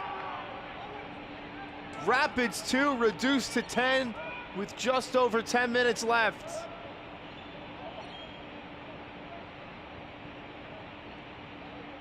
And he doesn't need to make that challenge there.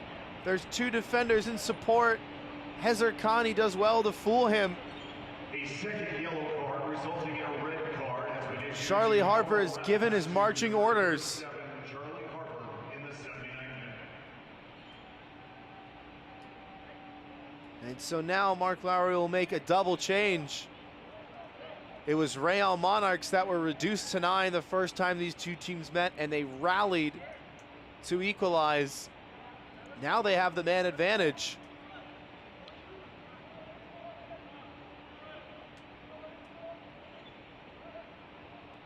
Antonio Riquelme will come on for Owen Anderson up top.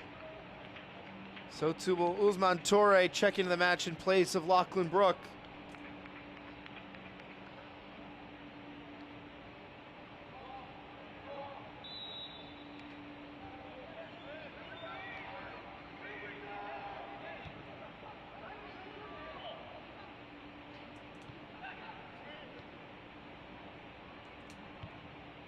Shaped into the box. Beaudry out for it and claims. A little too much hang time on that one. And now how will Real Monarchs change their game plan with the man advantage? And number 17, Lachlan Brooke. Entering the game, number 56, Usman Torre.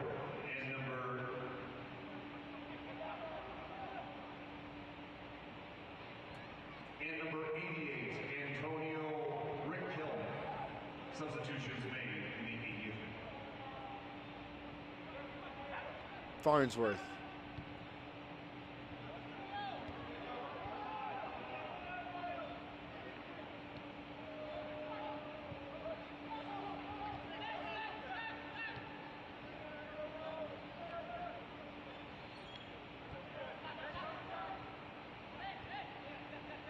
Poked through. Toure fighting for the shot from distance off the foot of Berrios. And away from the goal in the end. Eric Bushy will make one last change, issuing a final charge to Josh Balouz, the 6'6" midfielder who can play as a defender, will take off the forward, Alex Harris, that assisted the Lone Rapids 2 goal. Josh Balouz, formerly of Villanova, then transferred to Syracuse for his final year of eligibility. A year after the Orange won their first and to date only national championship.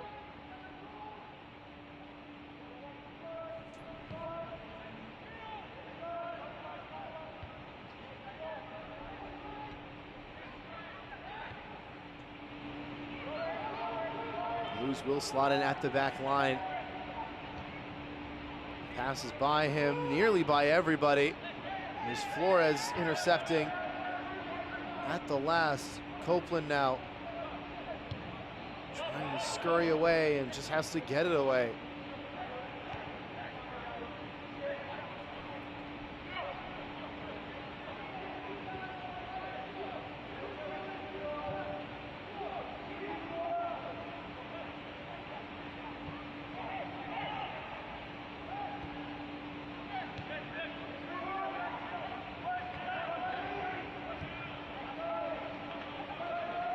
Forward for Stuart Baines. 3-on-3 opportunity maybe if Baines can beat his man, and he does! It's a good save low to his left-hand side by Kirk Vliet.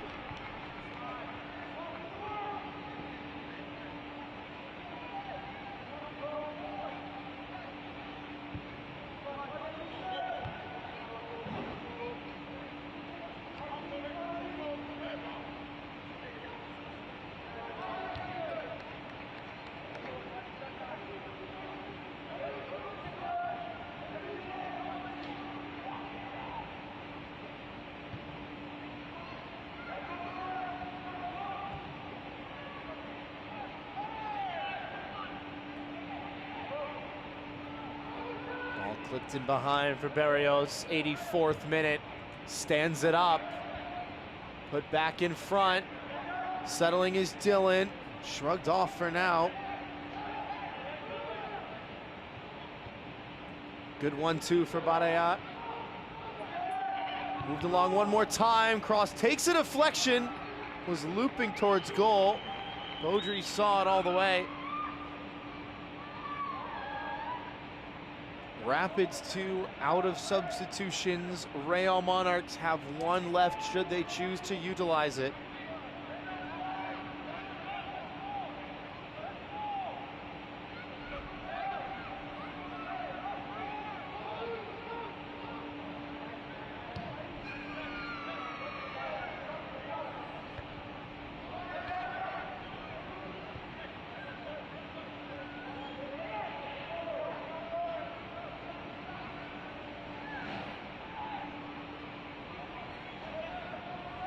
Sharpie now stretching things, making the overlapping run. Doesn't come off this time. Stuart Baines not put off his stride. Waiting for reinforcements. Copeland is calling for it. Stuart Baines picked his head up to see him, and as he paused, his gate was dispossessed. Dylan. Area.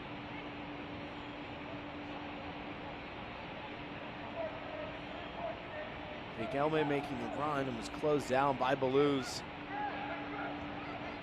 Very compact look now for Rapids 2.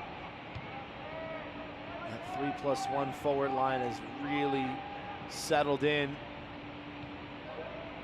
Trying to preserve the point and earn a second from 12 yards.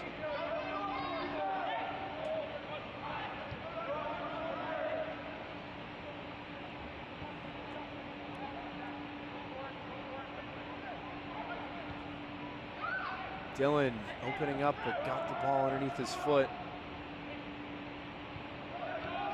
Everyone just queuing up for the cross. But I will have a go. Nearly took a deflection off an apologetic Kofi Sinanu. Adam Beaudry not fooled.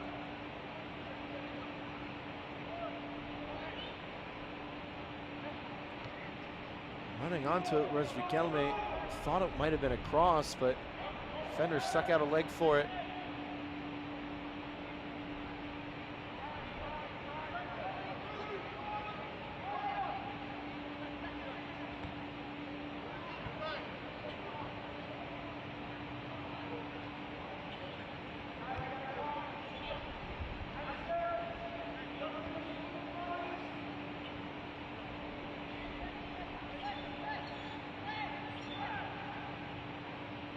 Sharpie. Riquelme. Calderon to the near side. Gonzalez has space to stand this up. He'll clip it in. It's a punch from Beaudry. There were runners there, a little too close to the goalkeeper. And now the final change of the night will be made. It's Grayson Carter who will enter the match in place of Jesus Barea. Attention for substitution. Real Monarchs making their fifth and final change. Leaving the game, number 36, Jesus Barea. Entering the game, number 8, Grayson Carter. Carter replaces Barea in the 87th minute. Throw-in called, though. Zarkani in a heap.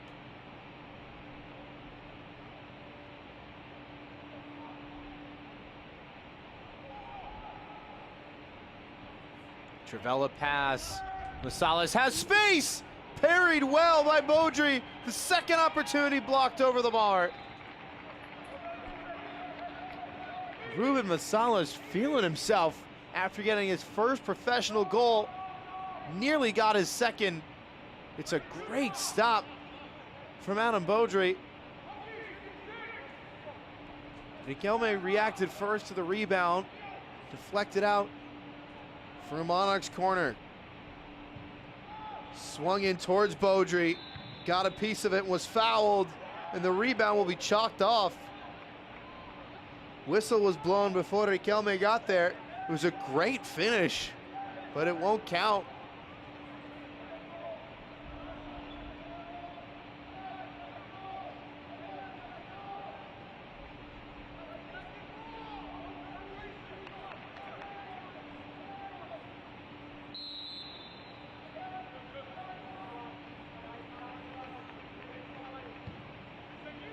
'89th minute now. Is there to be late drama? Or will this one go to penalty kicks as well, as did the first meeting? It's a great pass in behind. Strelnauer ran out of room. It's great composure from Barrios, who appeared to be in trouble, but somehow got himself free of it.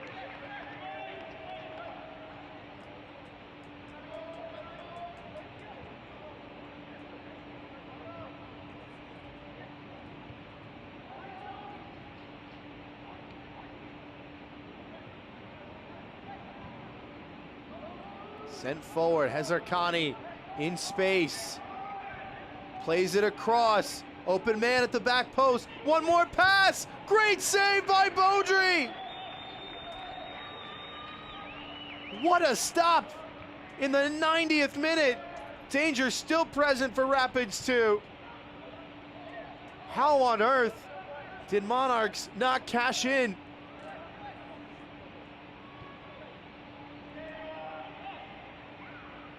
Toure calling for it in the air. A player goes down off the ball and the whistle will sound.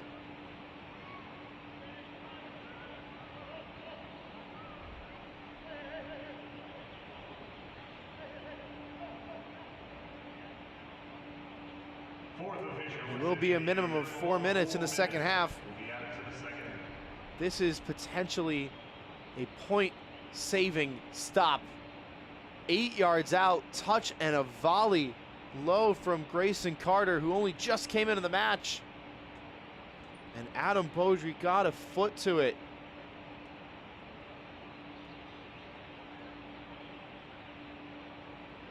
"19 years of age, the Colorado homegrown.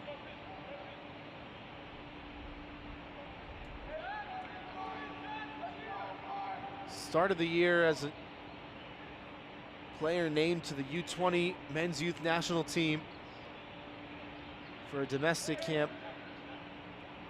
His second call up to the squad after starting and keeping a clean sheet in a 3-0 win over South Korea.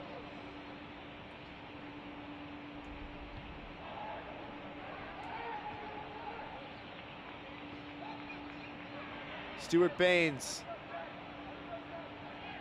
can't win the foot race and loses out to the foul as well.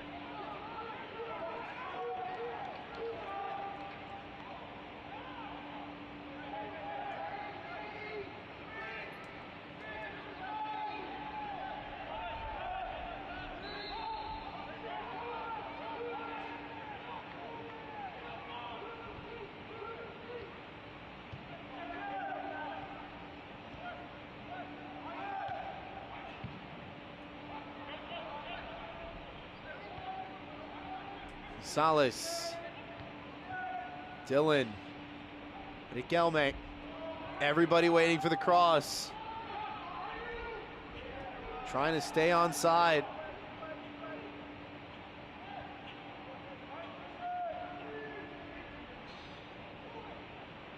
Sharpie fakes the in-swinger.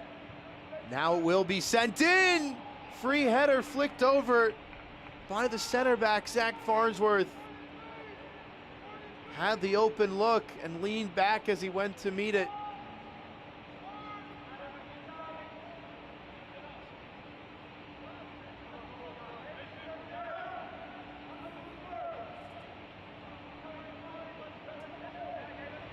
Managed to work himself free and got underneath it, looping it up over the crossbar.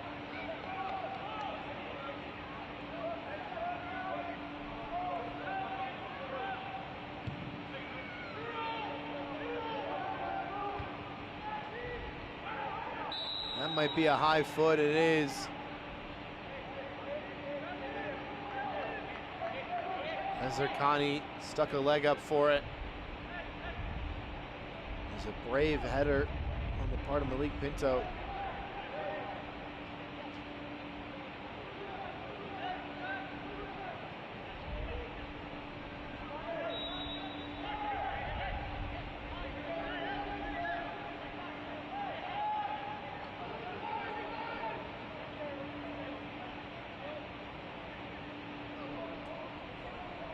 Ten-man Colorado looking to steal all 3 points. Is that a penalty? It is!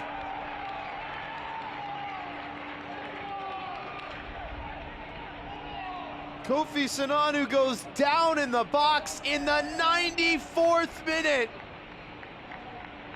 And Rapids 2 can win the Rocky Mountain Cup on home soil. Fighting for it was Ruben Massalas, has a hand on the shoulder of Sinanu, and he goes down. Ruben Massalas, after scoring his first professional goal, concedes the penalty and is absolutely dismayed.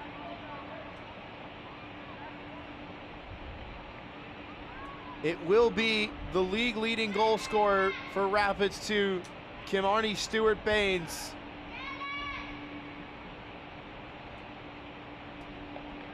Monarchs won the penalty shootout in the first iteration of the Rocky Mountain Cup.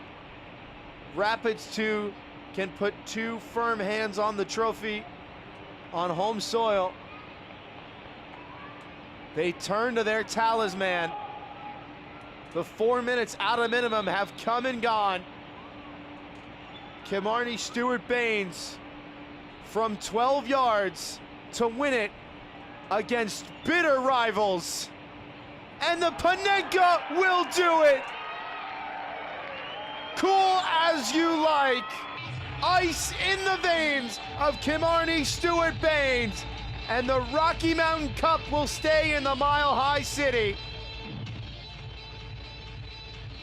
How cheeky is that?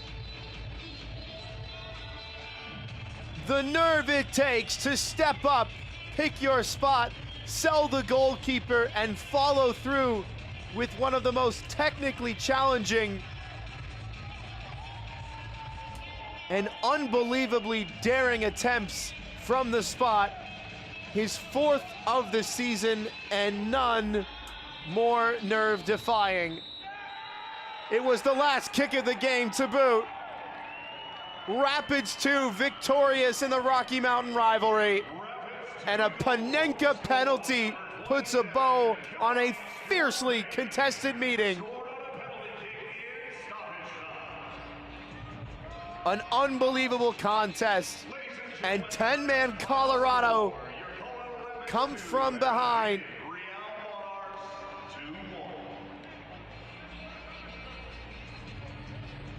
An unbelievable fight after the sending off.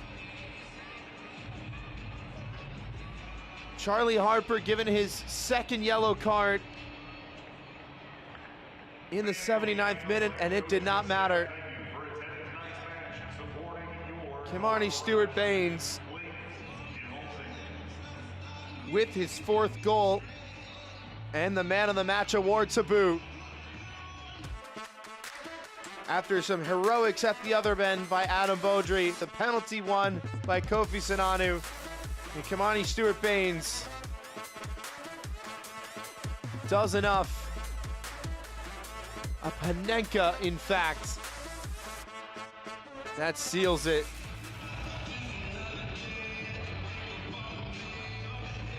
For our entire MLS Next Pro broadcast crew, I'm Philip Galati. Once again, our final score, Colorado 2, Real Monarchs 1.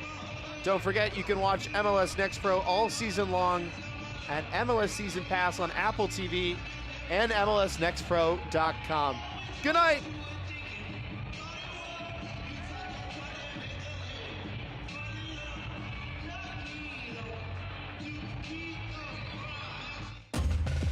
This copyrighted broadcast of Major League Soccer may not be retransmitted, reproduced, or rebroadcast without the express written consent of Major League Soccer.